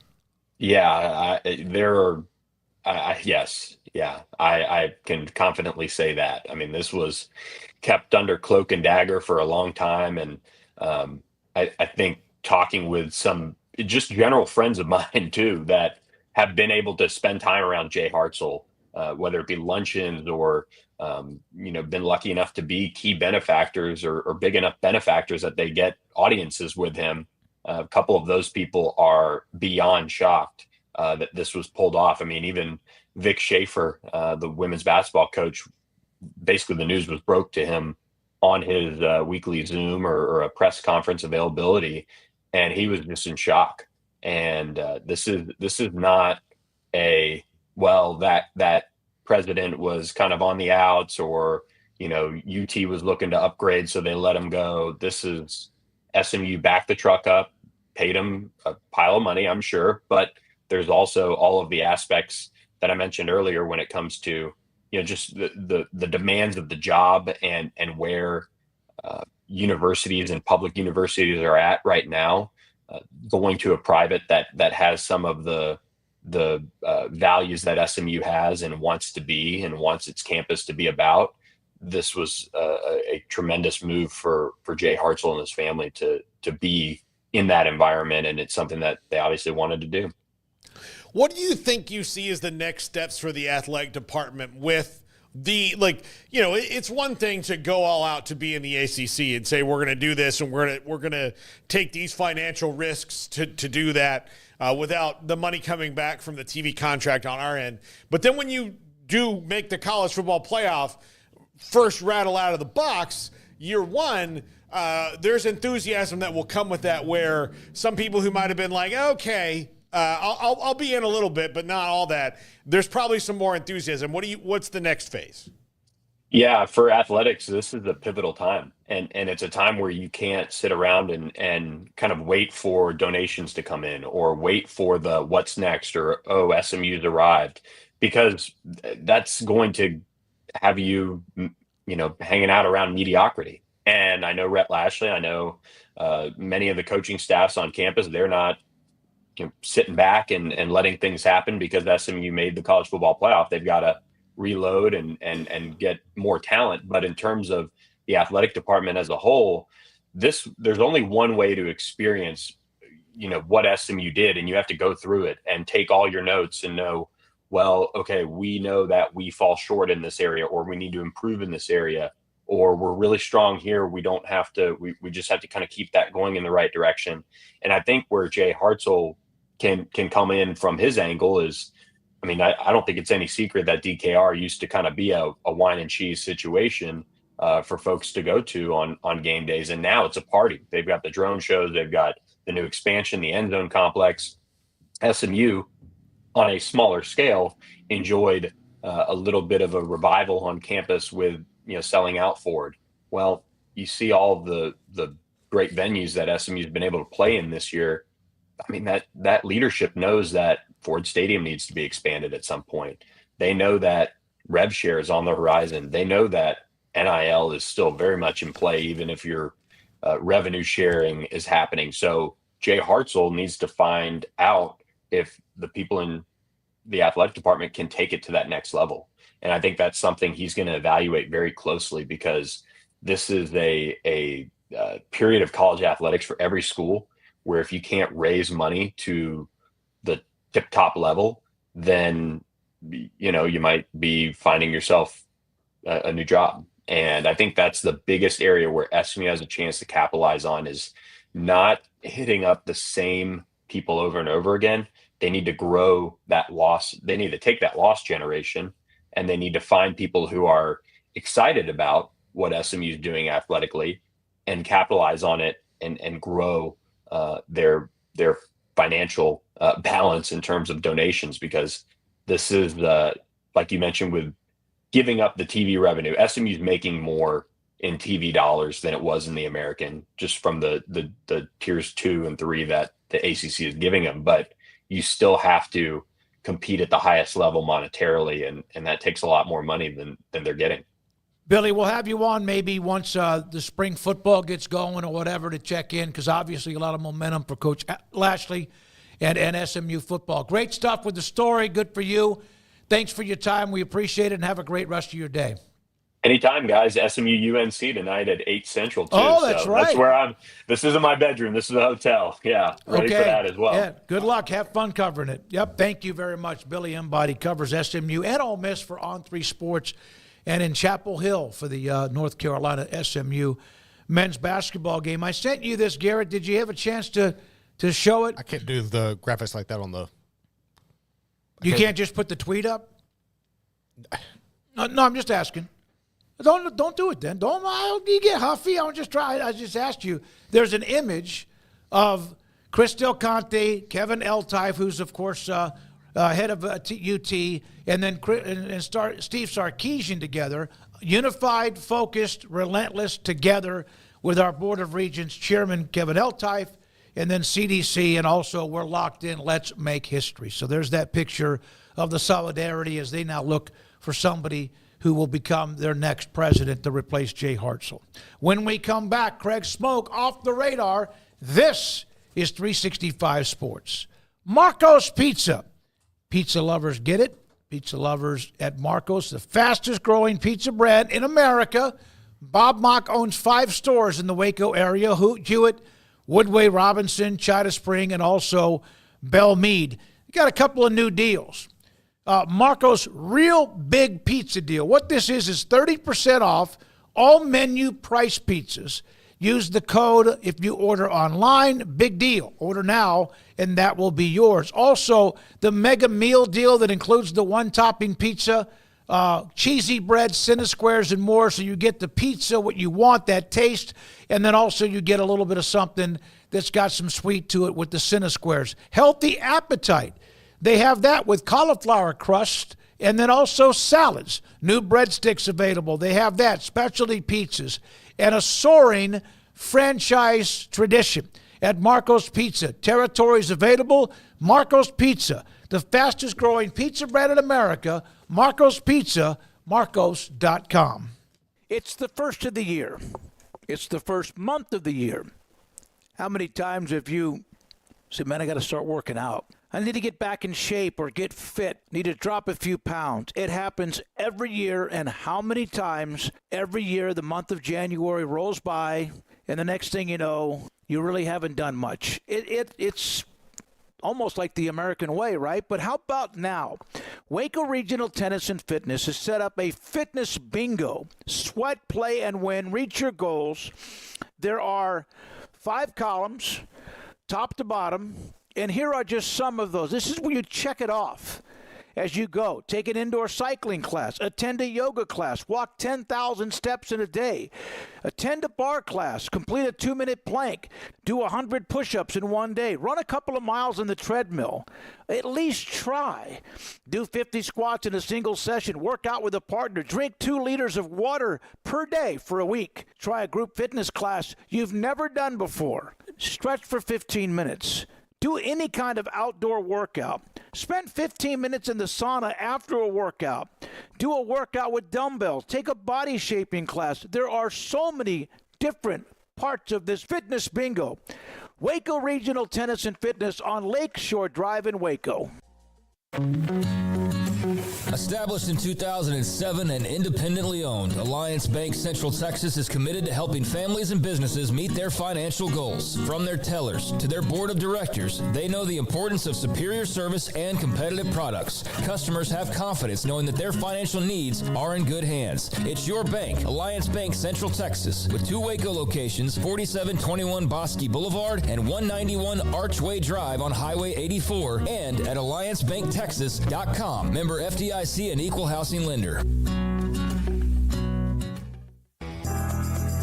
Riverbend Liquor and Wine now has 2 locations to serve you. The original on Lakeshore Drive and North 19th Street, and the brand new spot in downtown Waco at 600 Franklin Avenue. If you're looking for the best in craft beers or local Texas bourbons, then the original is the place to be. And for the latest trends and online phenomenons, head downtown to the Franklin location. Either way, you're going to get the same great variety, customer service, and speedy experience. Check out both locations on their Facebook and Instagram pages, Riverbend Liquor and Wine, Lakeshore Drive and North 19th Street, and now downtown on Franklin Avenue.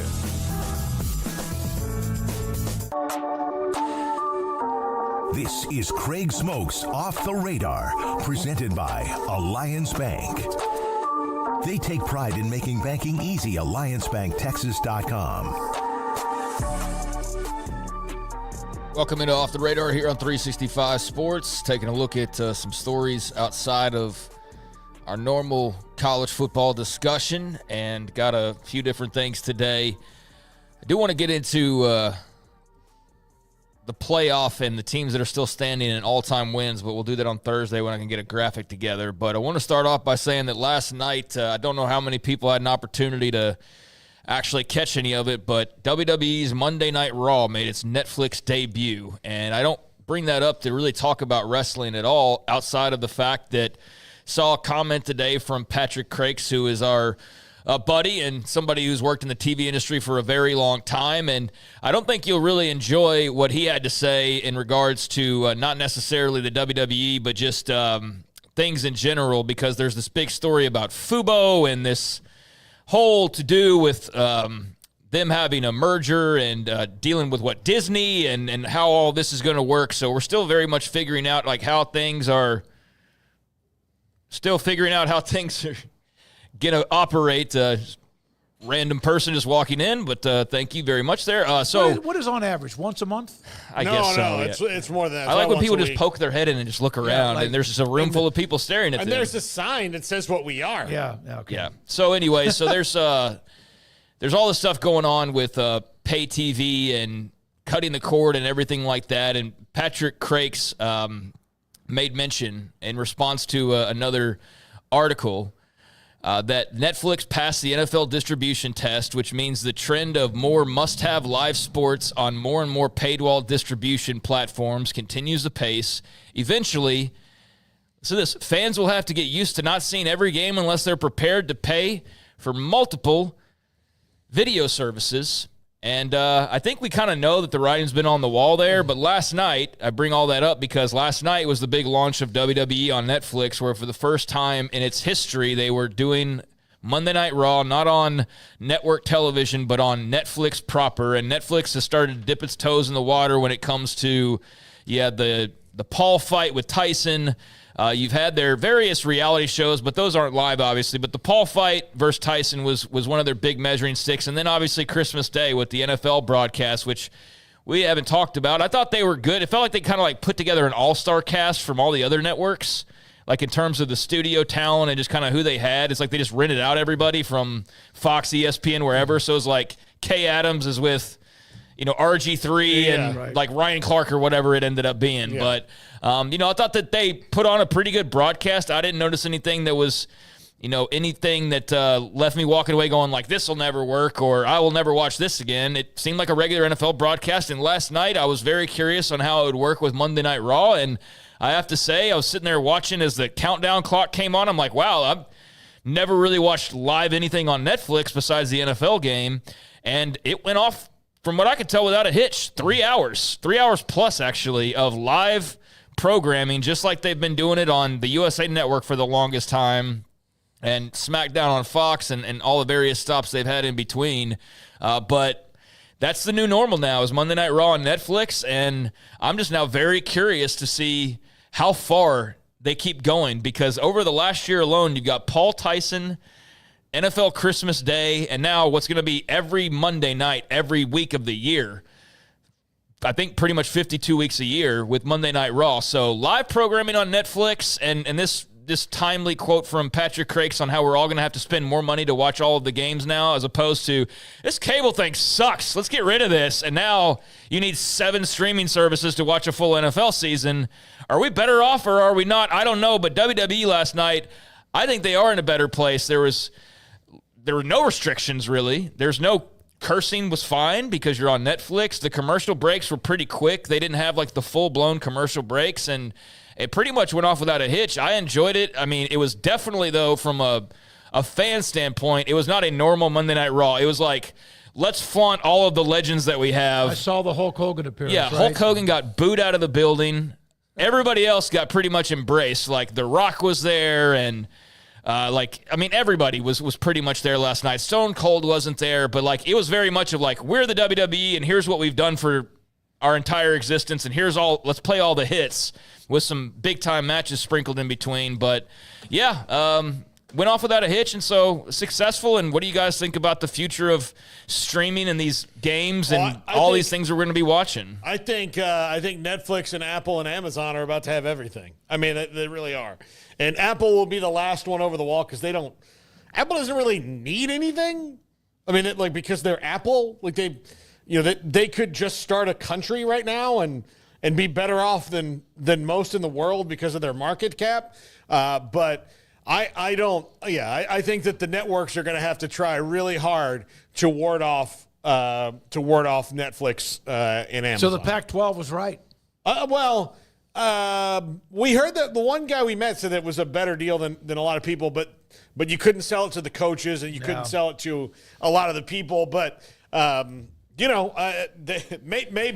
Kliavkov was right. He just didn't know how to sell it. Yep. But yeah, I think they were right to some extent. I think it was a bit much asking to go all streaming pretty much like right out of the gate. I think that's probably where they erred, because there's still the concern about being on regular cable television.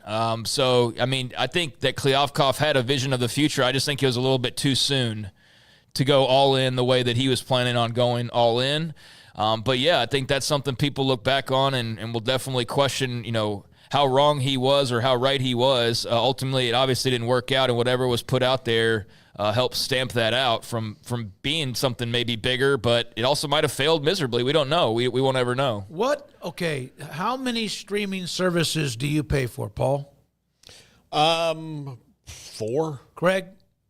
I have Paramount like Plus. 3 or 4, maybe. I have Netflix. Well, I have I have Hulu now as my main delivery service.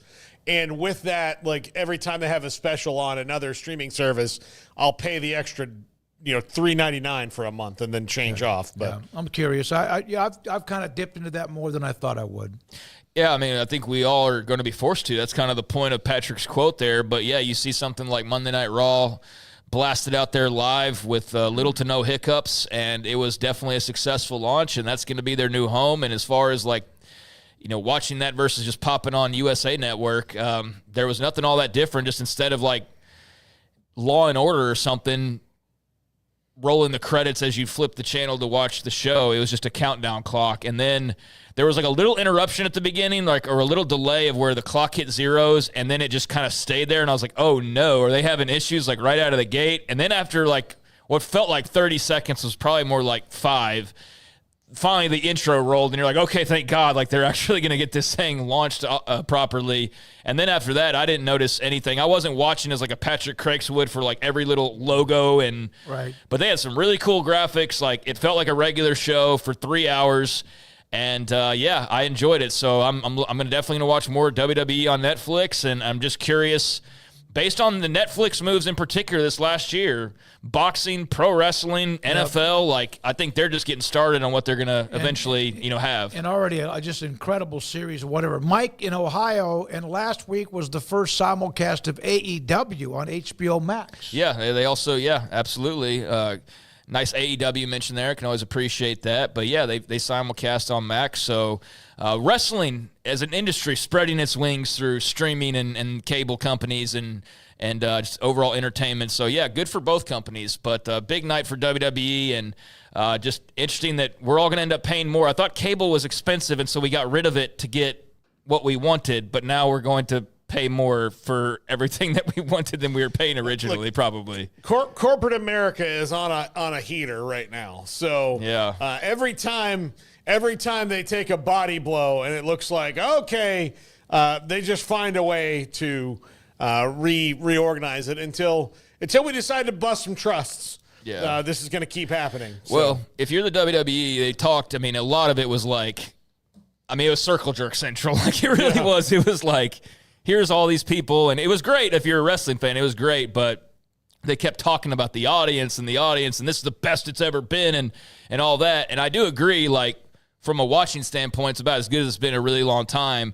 But it did get me thinking of, like, just how many more people are watching this versus the last 30 years that they've been on cable television. And I'll put it this way.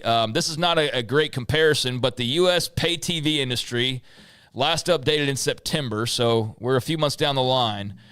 But according to the cord-cutting monitor report from Moffett-Nathanson, U.S. cable subscribers hit a record low as of this past summer, 68.76 million subscribers, right? So 68.76, those are the people that have the ability to go watch a Monday Night Raw or your pro football game or whatever. Last night they're on Netflix off U.S. cable, and that opens you up from, 68 million to 282 million people that could be watching you at one time. So a gain of 220 million people in 180 other countries that you weren't broadcasting on. That's a pretty significant jump. Yeah. I'm very curious to see how that changes business, if at all, having that massive amount of exposure compared to what you had. But I got to sit down and look at all the streaming, which I have, 4 or 5 of them, and then my cable and then YouTube TV. So far, it's okay. It's contained, but it's about to change. Yeah, I don't know what your setup is. I love YouTube TV. I love it. I'm not going to drop Peacock because I watch enough to justify $5 a month. Now, if you start getting me into the ESPN Plus bundle post-football season, I don't know that I'm paying like $18 for that and Hulu and everything. I don't need ESPN Plus as much. Right. But, just so that was a big launch on Netflix last night, and I don't think we're by any stretch done talking about streaming. And, yes, maybe years from now people go, you know what?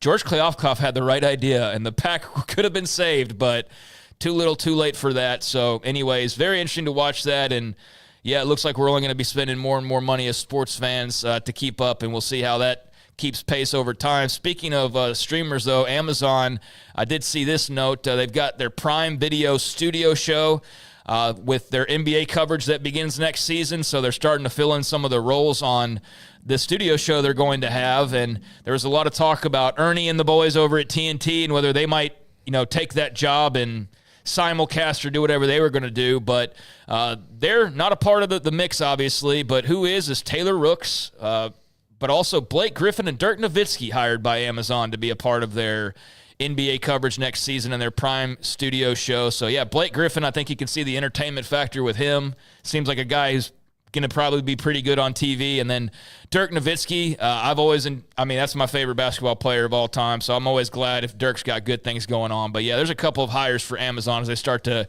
get ready to cover the NBA, a league that's in the midst of its three-point identity debacle at the moment, but obviously is worth a lot of money. So good for Dirk and Blake Griffin. I think those two will be very entertaining. Yeah, Dirk has a very dry and good sense of humor. I would not call Blake Griffin's sense of humor dry. He's very he's very a goofball. goofy. He's out there. That'll be good. That'll be good energy because that's what you have to compete with. ESPN's getting inside the NBA. And TNT is going to TNT won in that deal so much with that. They're just going to pay TNT to do it, and so you're always going to be fighting against that. It's like if you go through NFL, it's weird because you go through NFL pregame shows. They're really. It's just your personal preference, whether it's ESPN or CBS or Fox or whatever, NFL Network. If you like whoever you like. With the NBA, like there's a pregame show, that's right, and then everybody else is trying to catch up. I don't watch very few pregame shows, even the NFL, but I do watch that show, and will go back and watch it if I missed it. I love what those guys do. But that's go ahead. No, the NBA show with Ernie Johnson and company. Yeah, they're in a little bit of like the NBA in general right now. The game's not very appealing to watch. I mean, if you love watching teams just shoot threes constantly, that's great. And it's the skill levels at an all-time high. But as far as the product itself, it's not in a good spot to the point where they're very outwardly talking about it. You've got LeBron James talking about it. You've got your Commissioner Adam Silver discussing it on a constant basis. But they're still making tons of money, and they got a lot of inventory, and it just kind of goes into you got WWE jumping over to Netflix for their flagship. You've got Amazon now at the NBA beginning next season.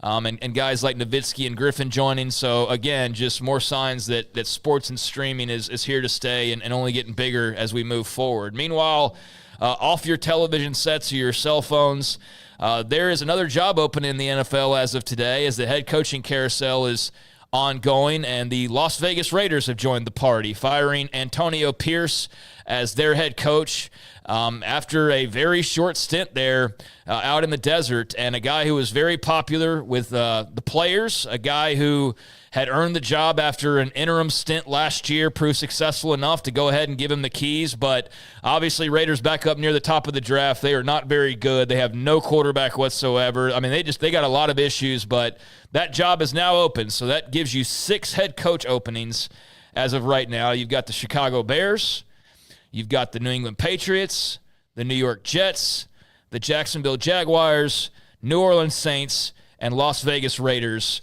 Those are your 6 openings with Antonio Pierce out the door. There's the opening for Gruden to get back in it. Yeah, look, and he won't have to deal with probably a lot of public backlash if he got that job. I don't think that's a good idea for them because he wasn't exactly kicking ass when he was there before. I mean, it has nothing to do with the whole Bruce Allen email situation. Was Gruden really doing a good job as the coach of the Raiders while he was there? The first time. Yeah, in the late early 2000s, 20 years ago. 20 years ago. Yeah, 20 years ago he was. The second time around wasn't so good. I think they, and we'll see what Tom Brady's going to have a lot of say in that one. I sent a text to Q this afternoon saying, "Have fun today," because it's going to be. Oh, it's great for him. It's going to be his whole day. But yeah, they need to do something. Yeah, he's different. Never seen a Raiders coach search before. Yeah. Oh wait, he's seen like 20 of them. Yeah, he has been there for 4 years, and he's already seen all the coaching searches. So yeah, I wonder where they're going to go. I wonder how much Tom Brady has influence in that. And then we wait to figure out what Jerry's going to do. I think he's going to keep McCarthy, but this, McCarthy with a Bears opportunity is very intriguing to me and has kind of given him some leverage. So, we'll see. I think at most there'll be 8 openings, and the Cowboys would be one of them that there are, but we might be to the end of that by the end of the week, I would think. Yeah, and no word on the Bears' request to interview Mike McCarthy, but that is out there. That was something that was out there yesterday. We do know the Jaguars put out who they're interviewing. This has become kind of a trend over the last few years.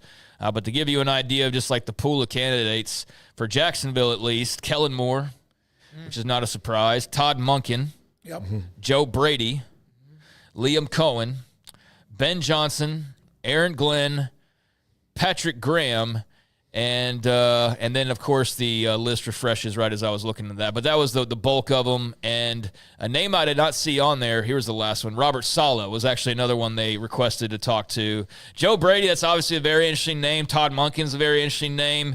A name I don't see, but a name I expect to be talking to the Bears and whoever else is Cliff Kingsbury. Don't say it. Don't let them know about him. I think he's very well known. And as much as we Commanders fans would love to see him stick around in D.C., I do think there's going to be some interest in Cliff, and I'm not sure if it'll be enough to get him a head coaching job here in this upcoming season, but I think he's in that trajectory much more so than coming back to college anytime soon. Did you see his emotions at the end of that game against Dallas? I mean, Dallas is not very good, but they still have owned the Commanders during the even when they changed their name. He was so pumped up after that win, like more animated than I've seen him in a long, long time, and good luck to him.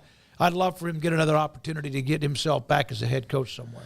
Yeah, so the coaching carousel continues on. We'll see if Kingsbury gets involved in it or not, and we'll see, as far as these other 6 jobs, if there's a 7th or if there's an 8th. Should a Mike McCarthy leave, then that would open up Dallas, for example, which I'm sure a lot of people would actually be rooting for.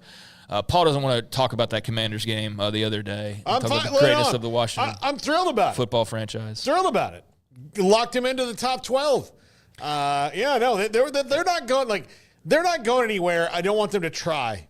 I get that you're a professional and you try, but I don't want them to try. So I was mad when they went on their little little streak there with Cooper Rush because and also there is nobody who buys the fool's gold of a little winning streak more than the Jones family. Mm-hmm. They really do fall into it quite a bit.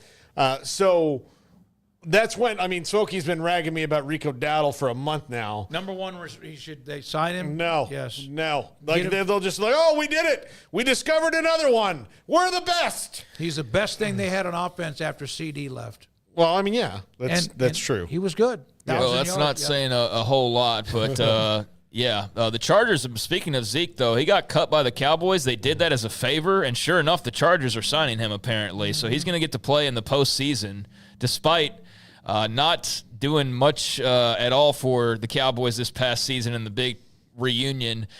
He is going to get his chance to play for a Super Bowl, so the Cowboys did him a favor. It wasn't like I saw the reaction to it initially, oh man, they're cutting Zeke, which wasn't a surprise based on his play, but it was a nice gesture by them to free him up and let him go, maybe win a Super Bowl with the Chargers if things fall right. So that's pretty cool for him.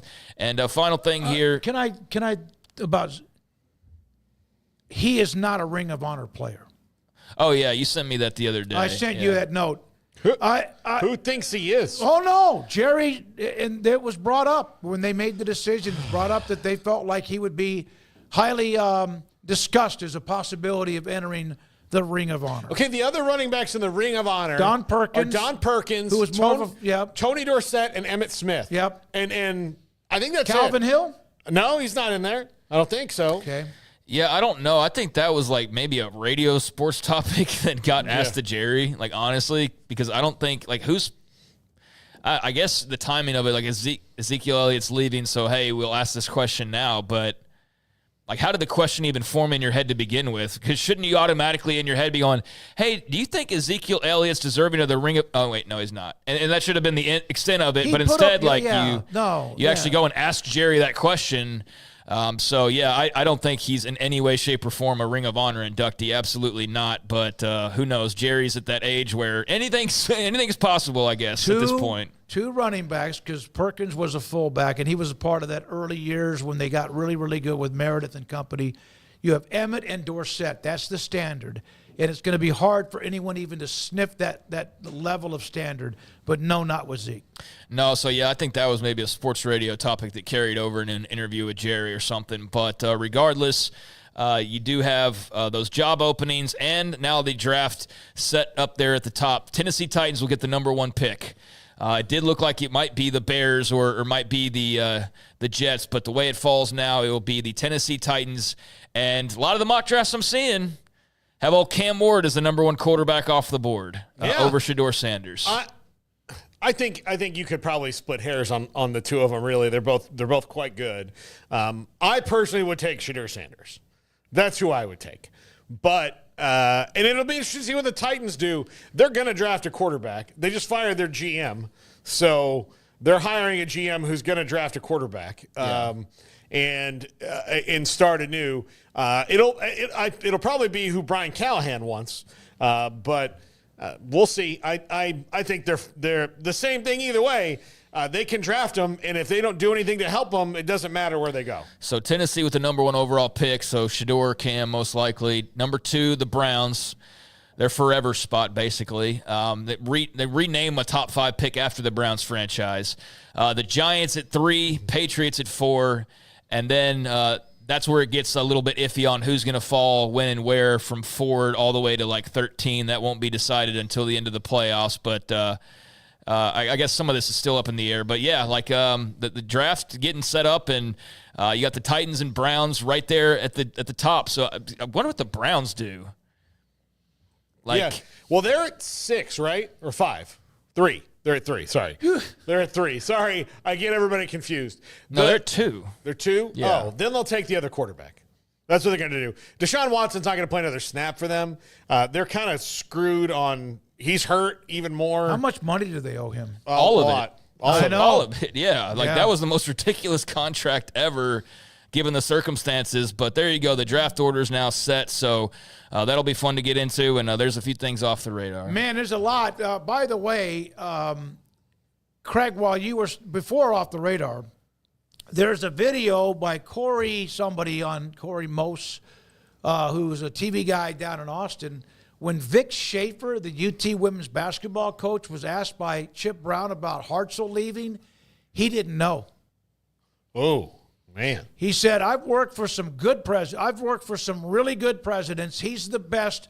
What a home run for SMU. He got very emotional, and he almost, you could see where he looked over to his left to look at his phone, did someone want to give me an update on this? Yeah. So, yeah, that took a lot of people. Billy Embody with the interview took a lot of people off guard.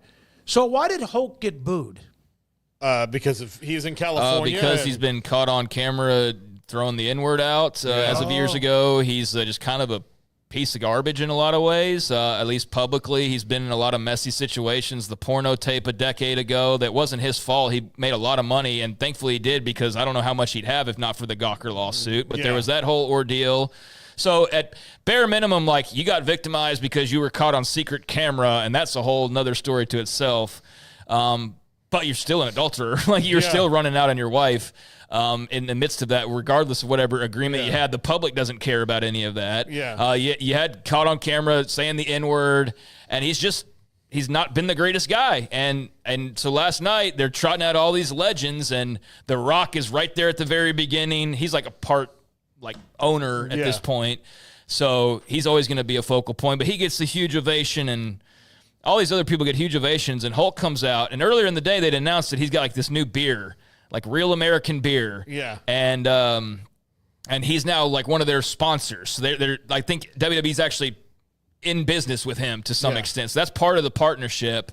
So I don't know if that rubbed people the wrong way too, on top of just kind of the general feeling. But yeah, he came out there, and they got Jimmy freaking Hart, his longtime best friend and his manager, and this man's waving the American flag to try to get some of the heat off, and it's not working at all. The Hulkster, the red, white, and blue, none of it mattered. Those fans did not want to see Hulk Hogan. The legend is over. Yeah, with him. for sure. The whole thing. He and Ric Flair has been able to maybe mask it a little bit because by people just ignore his messiness at this point because of being a meme. Yeah, he's a meme, and people now enjoy a meme. No, but that's Hulk really sad for Rick. But that's sad for Ric Flair that he's become a meme. Ric Flair's sad. Yes. Yeah, it's a sad, it's a sad scenario. Hulk Hogan's kind of a different thing because his life choices weren't quite as physically punishing as maybe Ric Flair's were, but they weren't great, And also, you're not smart when you get one pulled over on you by a guy named Bubba the Love Sponge. But that was the look. He called me the other day. No, I hate Bubba the Love Sponge. I lived in Tampa. He was a disc jockey there. I 3 times did comedy things where he intentionally messed up my name, and it screwed up my set. Well, he was kind of here. I'm laughing over there. I did that. I was like, Paul Castacholi. Oh, F you, Bubba. Come on, man. Say my name right. I'm trying to get out there. I think he's still on some random Tampa radio station. I think he is at this point. But so the Hulkster got booed, and that had to be. I felt awkward for him. But I also understand, and I kind of respect the fans finally. It's putting their foot down and going no, we're not just going to blindly support, if we don't agree with you on things. I think there was that. Some people tried to attach it to his I guess he supported Trump. So there's people but so did the Undertaker, and he was fine. So that didn't really come into play. I think that was just trying to figure out why there were so many boos. But I don't think that was as much it. The WWE crowd would not be against that. I mean, I would assume probably not. They were in Los Angeles, however, so you never know. But I think it was mostly just his history that just people don't like the guy anymore. I think that was a lot of the initial thing was, he spoke at the Republican convention, but Taker and they're still mad. But No, this is like Undertaker. I've met him at Cowboys games. He's a friendly guy. Yeah. He's like, there's nothing you're going to say about Undertaker like you would about Hulk. And it's all like, no, this guy's a big phony for a long time. I did hear the announcers say this, and we got to move on to that. But they would not be where they are. That would not be who they are as a business had it not been for what his role was early on. No, that's 100%. Like, they wouldn't be in existence. Like, he is the number one go-to, and I think you could put, like, John Cena up there now or Stone Cold or The Rock, and that's about the list. But, yeah, Hulk Hogan's the number one as far as putting them where they were originally on the map. Without a doubt. So you can't tell the story without him, but that doesn't mean the story's got a happy ending. So we'll see. But that was a bad look. I agree with you, Craig. I don't think it has anything to do with his political affiliation, because I think that organization is probably split right down the middle when it comes to who supports who. Like you said, Undertaker's also a big Trump supporter. So I think it was more just like, no, Hulk's a piece of crap. Like, he is. I didn't know about all that, but there were a few people standing and clapping, whatever, but that was kind of awkward. I didn't know what was going on. Thank you, Craig. Appreciate your time. And off the there's radar. also, I think, too, all the Vince stuff that's happened, the Vince McMahon stuff, and like Hulk, and how much did he know? Yeah, kind of think there's probably some of that. So there's a combination of factors. But yeah, not a good look getting booed on the Netflix debut. But otherwise, the broadcast seemed to go pretty well, and I assume I'll be watching college football in there soon enough. We'll see. Former A&M wide receiver stays in the SEC. We'll tell you about that next, and also I'll try to see if I can get more from this Vic Schaefer reaction to not knowing his president is leaving. That was kind of, especially a successful coach as he is. This is 365 Sports. Pioneer Steel and Pipe. They opened their doors in 1943. They have the brand new facility on the east side of I-35 and Loop 340 Highway 6. They opened those doors in the brand new facility in December of 2022. Pipe, steel, metal. If you're building something, you need to know about them, and you probably do. What they have now is just a larger facility, even more efficient, and they already were. And now, if you go pick up product, there are many more docks, bays, etc., for you to be able to do that, whether you're doing it in a hauler, an 18-wheeler, or even if it's in a pickup truck. That's what they have in every little, I guess you could say, piece you need to build, whether it's a home or a business building. Commercial real estate. They opened their doors in 1943, and here we are, 80 years later, and they're just as strong and stronger than ever before. They have weathered the storm no matter what happens with the economy, no matter what's happening with the world, and here they are. It's pioneerboys.com. Looking for the best selection of new and pre-owned cars in Central Texas? Look no further than Allen Samuels in Waco. From tough trucks to family SUVs, we've got it all at unbeatable prices. Come see us today at Allen Samuels in Waco, your friend in the car business. Come by. Let's be friends. Automatic Chef is your local vending, office coffee, and micro market provider, delivering outstanding service to break rooms all over Central Texas for over 50 years. Automatic Chef brings the best products to your location at the best prices. With hundreds of choices in fresh food, coffee, snacks, and drinks, let Automatic Chef tailor a break room solution to your needs. Make break time great again with Automatic Chef. Automatic Chef Canteen, 6900 Imperial Drive in Waco, or online at automaticchef.com.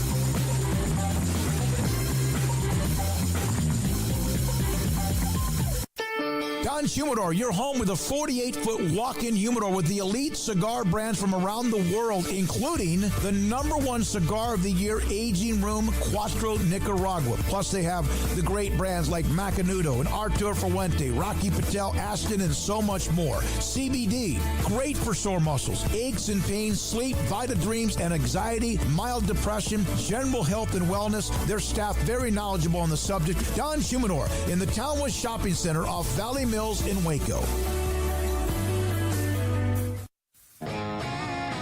Want to send a message to the show? Jump in the Rudy's Country Store and Barbecue chat room. Noah Thomas. There was a little bit of buzz. He's got some legacy attached to Baylor. Former A&M wide receiver is now at Georgia. He stays within the SEC. You know, Georgia, I hear that, you know, they didn't have some of the weapons. Their problem is they couldn't run the football. I know Carson Beck wasn't very good. At times he was erratic. Obviously, then they went to the backup, who could only do so much, although he was a fiery guy and all that. Great game against Texas, well enough to keep that game where they won the SEC championship. But I thought they had decent wide receivers. Wasn't a rah-rah? He got hurt, and a couple other guys too. They get Noah Thomas, who I think is a really good player from Texas A&M. Yeah, and look, I get why he would leave, because when you go out and get Micah Hudson and Casey Concepcion and the guys that the kid from Mississippi State, Craver, and you get 3 wide receivers, and you're like, well, I just scored a bunch of touchdowns for you right at the end of the year. I would probably think that too. And look, with Zachariah Branch, and now Noah Thomas, you've got 2 guys with different skill sets. They have a guy who can go up and get it in the red zone. That's Noah Thomas's big deal. Go get a first down, and they have that playmaker. So that's going to be good for Gunnar Stockton or Dominic Pulissi or whoever the quarterback is for Georgia next year. And their offense, they couldn't run the ball consistently. Then when they could, Carson Beck wasn't playing well, and then they didn't have receivers that made Carson Beck look good like they did last year. You lose Brock Bowers, who's the best tight end to come out in a decade, honestly, or maybe more. I mean, like, as far as first-round pick, living up to the hype, breaking Mike Ditka's record that's been for 50 years of receptions in a season by a tight end, like that's something. That's really something right there. I thought their tight end they had this year was pretty good. They just didn't use him very often. He might be Delp, the guy. Oscar Delp. Yeah, he was good. Yeah. He was good. They just didn't. Well, again, but he's not Brock Bowers, and nobody is. Brock Bowers is Brock Bowers. Yeah, you're right. All right, so there we are with Noah Thomas going to Georgia, and so there's another update from the transfer portal. I think that's it. I believe that is it. Let me go to, tonight, Big 12 basketball. Baylor is at home tonight as they host Cincinnati at the Foster Pavilion. Iowa State home against, Iowa State's so good. They crushed Baylor. Utah, West Virginia, after the win against KU, will host Arizona. That's a fun one. K-State at Oklahoma State. And then Texas Tech plays at BYU, and BYU got smothered, but was it by 30 in their loss earlier or over the weekend. All right, when we come back, Hall of Fame columnist John McClain. The NFL playoffs are about to start. You got something Sam Leavitt? Yeah, the official. Say that too. Yeah, the official. Sam Leavitt, Arizona State quarterback, putting out the graphics. So officially official. I think we talked about this. Was that yesterday or Friday maybe or whatever? He had indicated that he was coming back. Because I remember, because I was going, was that a question? And I thought about it later on, and I guess it was a question of, well, yeah, he's coming back, but what's he getting offered? I think after watching Arizona State, you think he got a few phone calls? You think he got a couple DMs from maybe some big schools that were like, hey, what's your situation in Tempe? So he made it official with the graphic and all that. Not that it was super in doubt by any means, but that's great for Arizona State, obviously. And replacing Cam Scatteraboo will be a chore, but pretty much everybody else is back, as we've mentioned a couple times now. So there is your probably preseason favorite for quarterback or player of the year, and I would think certainly right now your preseason favorite for number one in the league standings. But it's long way to go until we get to that point. I think the Baylor loss to LSU. If we would have done I said we're going to do that at some point. Do a power poll post bowl games or playoff game in the Big 12. Any question, Arizona State would still be one. They won it. How would you guys do maybe through 6? Do Arizona State, BYU, and then I need to look at the standings. Iowa State won their bowl game. Iowa State. Kansas State won the bowl game. Yeah, but I mean, it shouldn't also just be you won bowl games. But like I'm just trying to think to validate where you were, or maybe move it up a notch or two. Yeah, that's why I'm splitting them between them and Tech. So I'll put Kansas State right above Tech. Tech lost. Tech lost too. I'd put Baylor above Tech. So yeah. Yeah. Okay. I mean, you beat them the way you beat them, and then you both lose your bowl game. I don't know why you'd have them. Yeah, that's true. Another way. The same record. Yeah, I think it's Arizona State, BYU, Iowa State, and then beyond that, you probably go Colorado, but maybe you go Baylor, Kansas State. Yeah. I think there's a little messiness in that 4-5 6 to 8 range, but which ASU, is typical. BYU and Iowa State, as we'll talk about ad nauseum for the next 8 months, but there's your 3 teams right there. Like, hey, your mark. Like, go ahead and start pumping up the PR for those preseason polls so you don't have a BYU situation where everybody's crying and complaining 8 weeks in about where BYU sits, right, and how that might screw them over. Now it's, I think, on your hands as much as anything to promote the league and promote Arizona State and BYU and Iowa State to the furthest extent that you possibly can. And those 3 teams, I feel like, should absolutely be preseason top 25 teams, which should be a good start for you. So, those 3, and then a whole lot of other figuring out to do for everybody else. But those 3 are pretty strong with all they have returning and what they did this year. Those are 3 strong teams to start with when you start looking at 2025. Last one thing on the off the radar on the WWE Double D. Hogan stopped Sting from beating Goldberg. I'll always hate him for that. So many things we could mention with what he prevented from happening or what he did or didn't do. It really is a shame, and it really, honestly, like, growing up, I was a Hulkamaniac first and foremost. 100%. Eventually, I was a Bret Hart guy, and that's what I've been ever since I was like 7. But I was originally a Hulkamaniac. But he's made it very easy to not like him the more you hear and know about him. And a lot of his business dealings and screwing other people over for his benefit is right there at the top of the list, along with the caught on camera moments and the whatever else you want to apply to him. So, yeah, I don't feel terribly for him because I do feel like it's karma in some ways coming back home to roost. All right, when we come back, John McClain on the NFL playoffs opening up. Is there a dark horse among those who are playing in this opening weekend? His thoughts about the Texans if they run out of gas, all of that and more. And then the Cowboys, yes. And sure enough, last night, I don't watch SportsCenter anymore. It's not because of anything of it. I just don't really watch it as much. It's a shell of itself compared to what it was. I will get the one that's at night at some times with Scott Van Pelt, depending on what I've been watching prior to that. I like him a lot.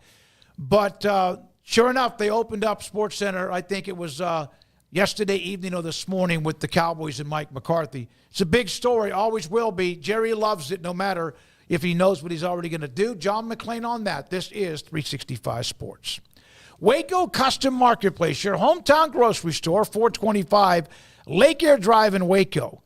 Waco Custom Marketplace. And, full-service butcher shop, full-service bakery. And, they're opening today when you go to their page. Good morning. Fresh baked kolaches. Got a couple of trays of them. Who really knows what the weather's supposed to be on Wednesday night, Thursday, or Friday? So come by. Don't get stuck without what you want in the morning or at some time for a snack during the day. Quick breakfast plan. Kolaches, fresh baked kolaches at Waco Custom Marketplace. I've told you this as well. They bake them all the time like a donut factory or shop would do with donuts. But they will also take the kolaches if there's any left over. If there's any left over, and freeze them, put them in a large bag. You can then take them out and heat them as you want. So, new year, and yet you want a place where to cut your steaks, a place where you can get your knickknacks. For example, if there's a day where you need to run to the corner store, but you want to go there, instead they have anything from canned goods to pasta, seasonings, marinades, and cold beer and wine. Waco Custom Marketplace at 425 Lake Air Drive in Waco. How did Edward Jones become one of the biggest financial service companies in the world? By not acting that way. Financial strategies, one-on-one advice, it's a big difference. And that's why Brad Wilson, your Edward Jones financial advisor, makes sense of investing. Experience the difference for yourself. Brad Wilson, 250 Sharon Drive in Woodway, 254-776-4337. Edward Jones, member SIPC. Ready to take your business to the next level? Carrion Solutions has got you covered. We deliver world-class IT consulting, including Quest On Demand and Migration Manager, M365 and Exchange migrations, Active Directory assessments, security hardening, and Windows Server upgrades. Our experts specialize in consulting, monitoring, support, and managed IT services. We promise vision, professionalism, and unbeatable value. Satisfaction guaranteed. If you're not happy, we make it right. Remember the name Carrion Solutions. For more info, email sales@carrionsolutions.com or visit carrionsolutions.com. That's CARRION solutions.com. Carrion Solutions IT success guaranteed. With so many companies and policies out there, it gets so confusing shopping for insurance, and I never know if I'm getting the policy that's right for me. Luckily, I met the team at the Niche Group Insurance Agency. With the Niche Group, you can go to one company and get access to coverage options from many insurance carriers, and you get to speak to a real person about your specific coverage needs. With the Niche Group, I know I'm getting the right coverage at the right price. If you need insurance, talk to the experts at the Niche Group at 1-800-258-8302. This is 365 Sports, powered by Sikkim365.com. The 5 o'clock hour is sponsored by Edward Jones Investments with financial advisor Brad Wilson. Investing is time and experience back to you and your money during today's changing times. Edward Jones, making sense of investing. Now here's David Smoak, Paul Catalina, and Craig Smoak. He's the Hall of Famer, John McClain. NFL playoffs are on the verge of opening up with everybody, and a few teams, of course, to get a chance to take a deep breath and eventually go to New Orleans and Super Bowl, was it 59? 50 freaking 9. John McClain joins us, Craig, Paul, and also David Smoak. John, who's a dark horse of anybody that's playing this weekend if you had one? A dark horse would be Denver and Buffalo with a rookie quarterback, Bo Nix. Another one would be the Texans. The Texans are underdogs at home to the Chargers because of Jim Harbaugh. Harbaugh did this year, took over a team that won 5 games, and he's in the playoffs, just like DeMeco Ryans did last year, took over a team that won 3, won 10, went to the playoffs. Everybody's picking the Chargers. They're favored by 2.5. This time last year, everybody was picking the Browns. When they came here in the wild card round, they were favored by 2, and the Texans beat them 45-14. John, the Titans have the number 1 pick. The Browns have the 2nd pick. The Titans just fired their GM today in Rand Carthon. Is it a mess in Nashville right now? Absolutely, it's a mess, and it's weird. They have an executive director of football operations, Chad Brinker. He's going to be over the GM. What GM in his right mind is going to come there when he's got a guy over him that gets all the personnel decisions? That position is like a personnel director. And they kept Brian Callahan, didn't want to make him a one and done like they did in New England. And so it's just weird. And there's not a clear quarterback right now who's worthy of the top pick. There will be, I'm sure, after the evaluation process, I'm going to guess Shadur Sanders over Cam Ward. But if they miss that pick, that'll set their franchise back even farther. And last year, they fired the coach everybody wants now, Mike Vrabel. 2 years before, he had home field advantage, got a contract extension, had 2 bad records, and they dumped him. And the longer he's gone, the better he looks. John, interesting to see a couple of these coaches just cut short so quick. I mean, not worry about contracts and buyouts. I guess I'm so programmed to college football, right? But to see an Antonio Pierce or Jared Mayo get cut so quickly. But Pierce, the big news today out of Las Vegas, the newest opening. Your thoughts on that job? Tom Brady's in management now, and obviously it's Las Vegas, and there's this and that. But what do you think about the Raiders' job and them deciding to pivot away from Antonio Pierce as quickly as they did? Well, I'm not surprised about that, Craig, because of who they're going against in the division. You got Patrick Mahomes and Andy Reid. You got Jim Harbaugh and Justin Herbert. And then you got Sean Payton and Bo Nix. It's clear they need a coach with a lot of experience, not a coordinator. And the guy I would recommend, and when you talk about it, people go, why? I would say Pete Carroll. Pete's won a Super Bowl. He's won a national championship. He should have won a 2nd Super Bowl every year that he was with Seattle. They were always competitive. They were pretty good. Pete's 73, same age as Bill Belichick. Pete has boundless energy. He's in great shape, got all his hair. You know, he's been a head coach at Seattle, the Jets, and the Patriots, and you put Pete Carroll in there with that group, and it looks pretty good. I'd go after Mike Vrabel. Two of the owners they have, minority owners, are Tom Brady and Richard Seymour, and they played at New England with Mike Vrabel. That seems like a natural. The Patriots seems like a natural, but the difference is, if I'm Vrabel, I want to go to New England where I know the owner, where I got a quarterback in place, and Drake May. I got $130 million in cap dollars, and the fans are going to love me.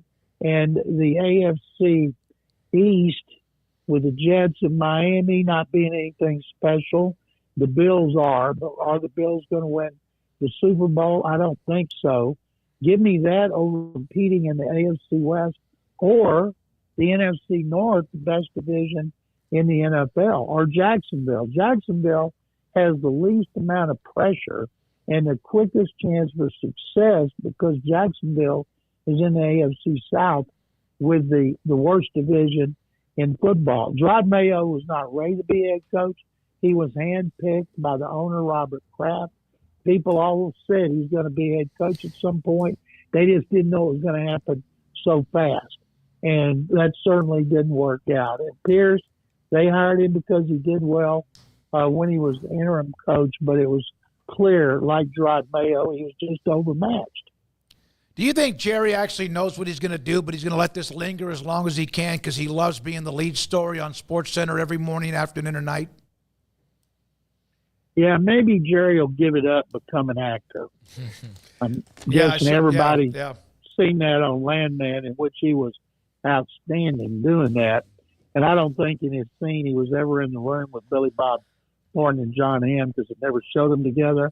I'm guessing he probably recorded in his office, which would make it even more impressive. And I think what's strange is McCarthy, the Bears are interested in McCarthy. He had a great record in the NFC North, but he had Aaron Rodgers. And so Caleb Williams turned out to have a pretty darn good rookie season.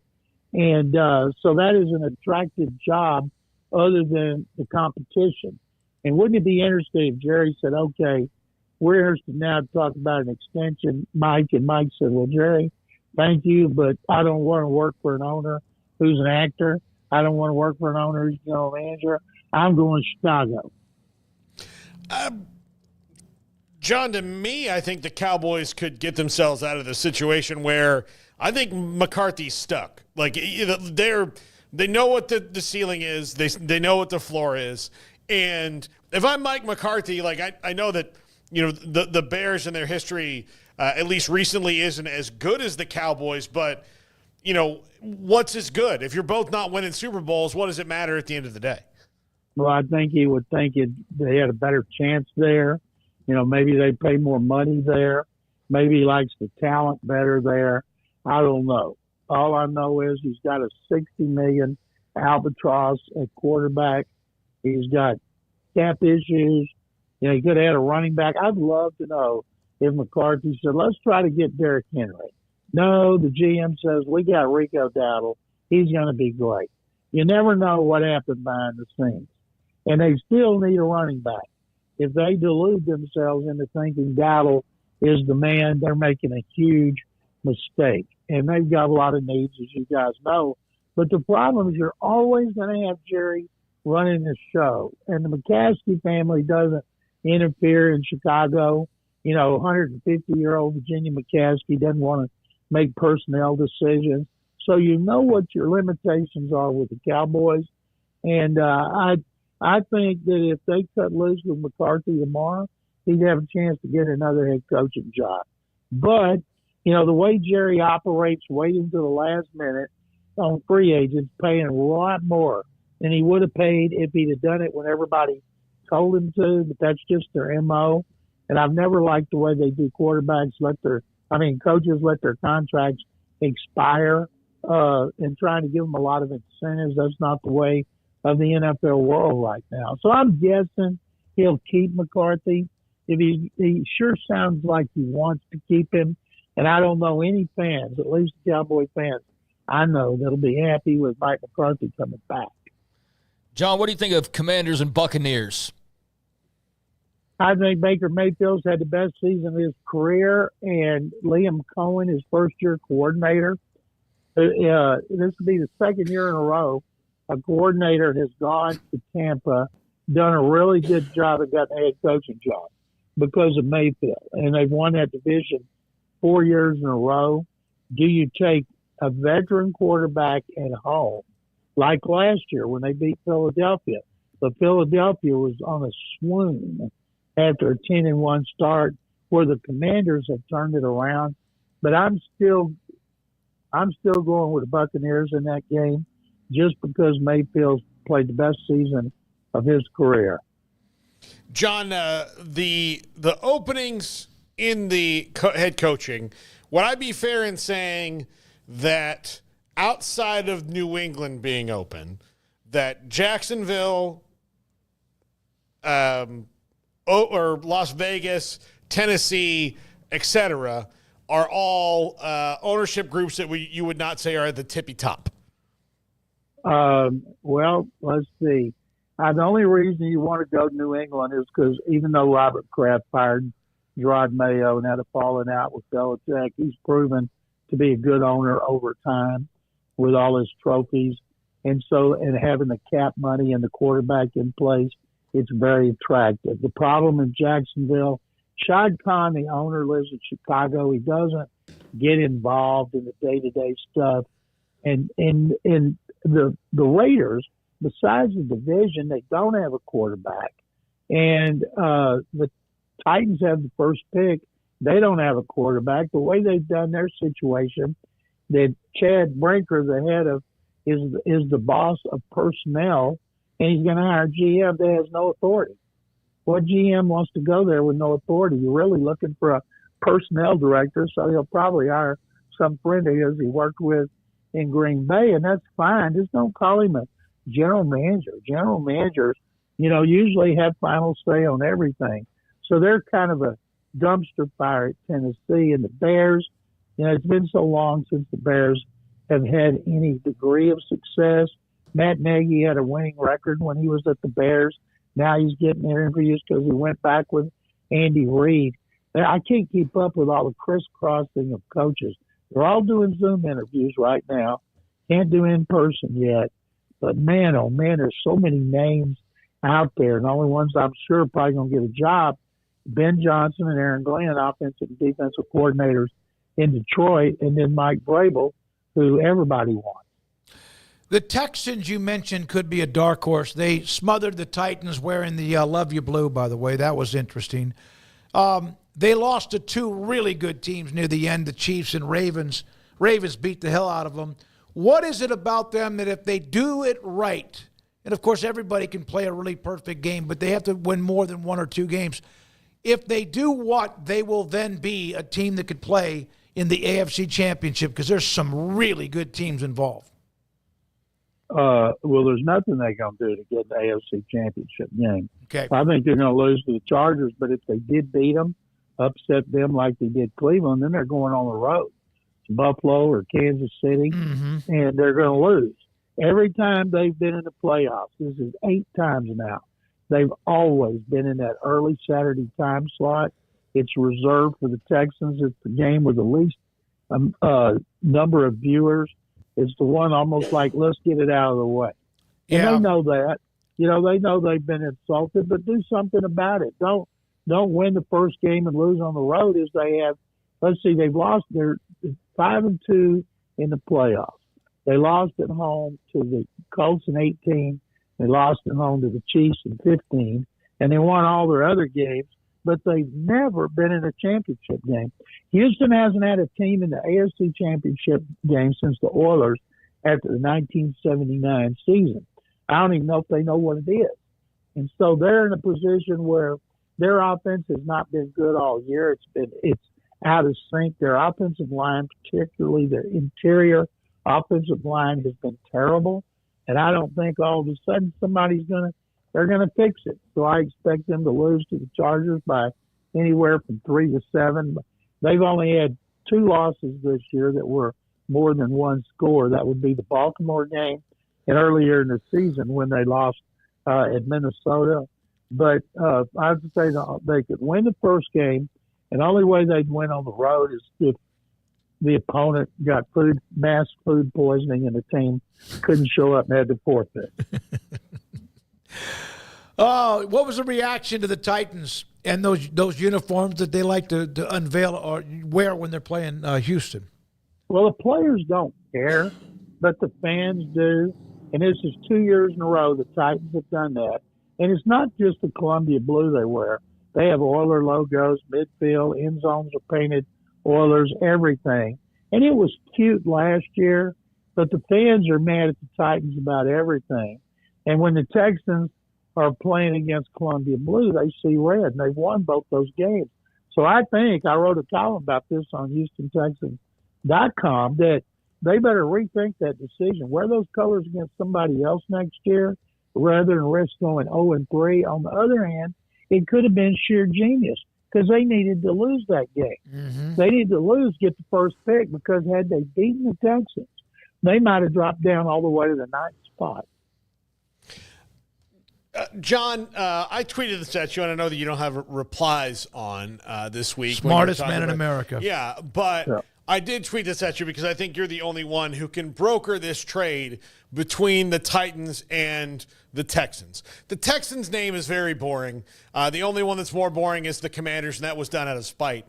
I would like the Oilers to be back in Houston, and I would like the Titans to give that up.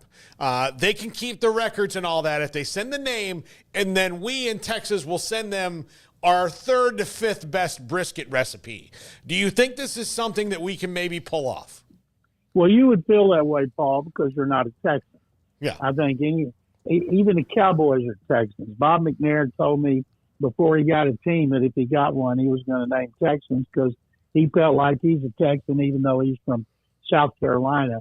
And Bud Adams had it put in writing when he moved the team with the commissioner, Paul Tagliabue. Nobody would ever have the nickname Oilers again, and nobody would have the Oiler colors again. So he got that in writing so it'll never happen. And people here, they don't want it.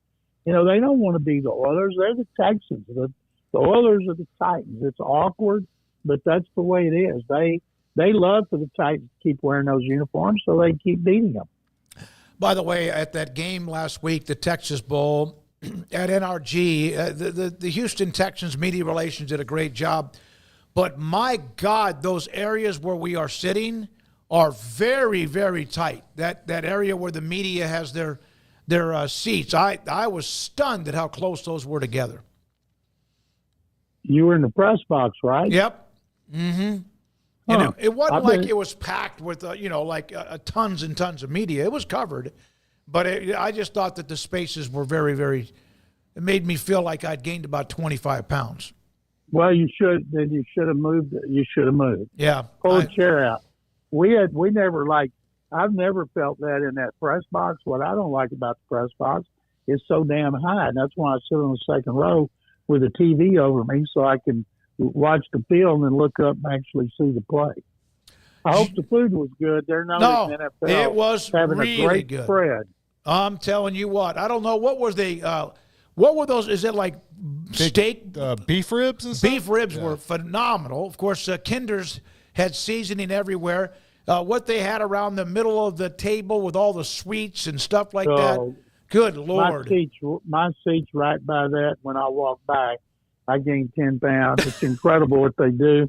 I was in a suite with a bunch of my Baylor friends, and we had things like boiled shrimp, and we had a blast except for the outcome, which still makes me sick. Yeah, there was a couple of too many 3 to 4 huge plays that went against him and a couple of mistakes that were not acceptable. Thanks for your time, John. We appreciate it, sir. Second Bears, thank you. John McClain, Hall of Fame columnist, covers the NFL, but covers much more than that, and a very proud Baylor alum. All right, when we come back, Paul Catalina and his top 5.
looking for a wheeled cooler, this is the Arctic 52-quart ultralight wheeled cooler. I hauled it on a deck, I hauled it downstairs, upstairs, grass, gravel, a sandy road, mud puddles, the whole bit. And I gotta say, it is pretty darn tough. I really do like the wheels and the tow handle. It's easy to hold on to, even when full. It made it 6 full days with ice present, still keeping cool enough temperatures to keep drinks cold. This is a great cooler. And if you're looking for a new wheeled cooler that tows really nicely, this is a great option.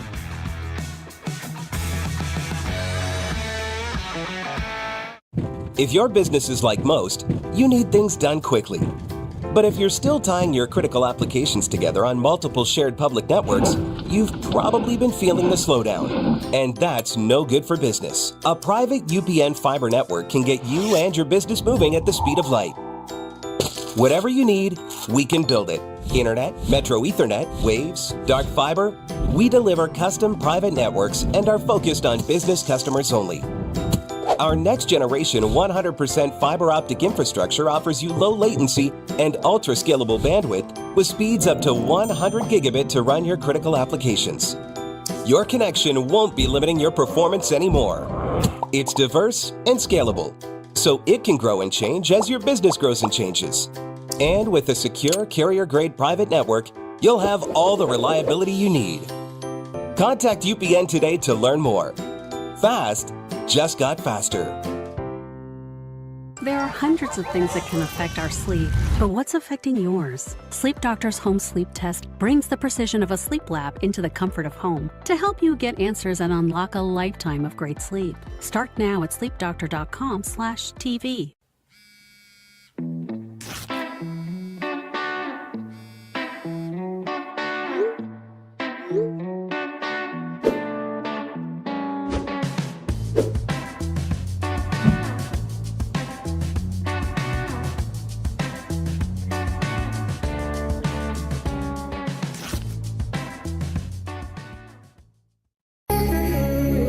It's time for Paul Catalina's Top 5, brought to you by Texas Beef House. Where's the best beef in Texas? Your house when you order from Texas Beef House. Unleash the flavor of Texas raised Wagyu. From our pasture to your plate, TexasBeefHouse.com. Welcome into Paul Catalina's Top 5, brought to you by Texas Beef House. Of course, use our promo code 365sports when you go on bitonbeef.com for that next auction. These are teams that have taken the most transfers in this cycle. And let's see if we can find a common through line. I don't know if I really have just yet, but there are some common themes. So, most so far, and the portal's only been open, it's been open for about 3 weeks now, almost a month. Let's go. Number 5, Arizona at 19. They've lost a ton of players.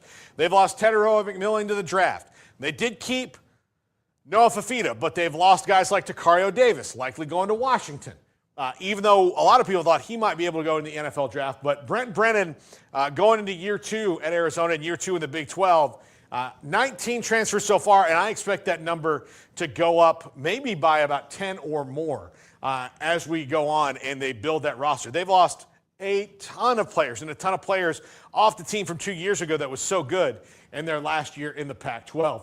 Number 4, Louisville, also at 19, I guess technically tied for 5th, but I didn't want to get into this whole thing. So we did 19 here. Louisville was a team that was pretty good. This was kind of good this year, but faded down the stretch a little bit, really just couldn't get over the hump. But a good team. Miller Moss highlights their transfer portal class.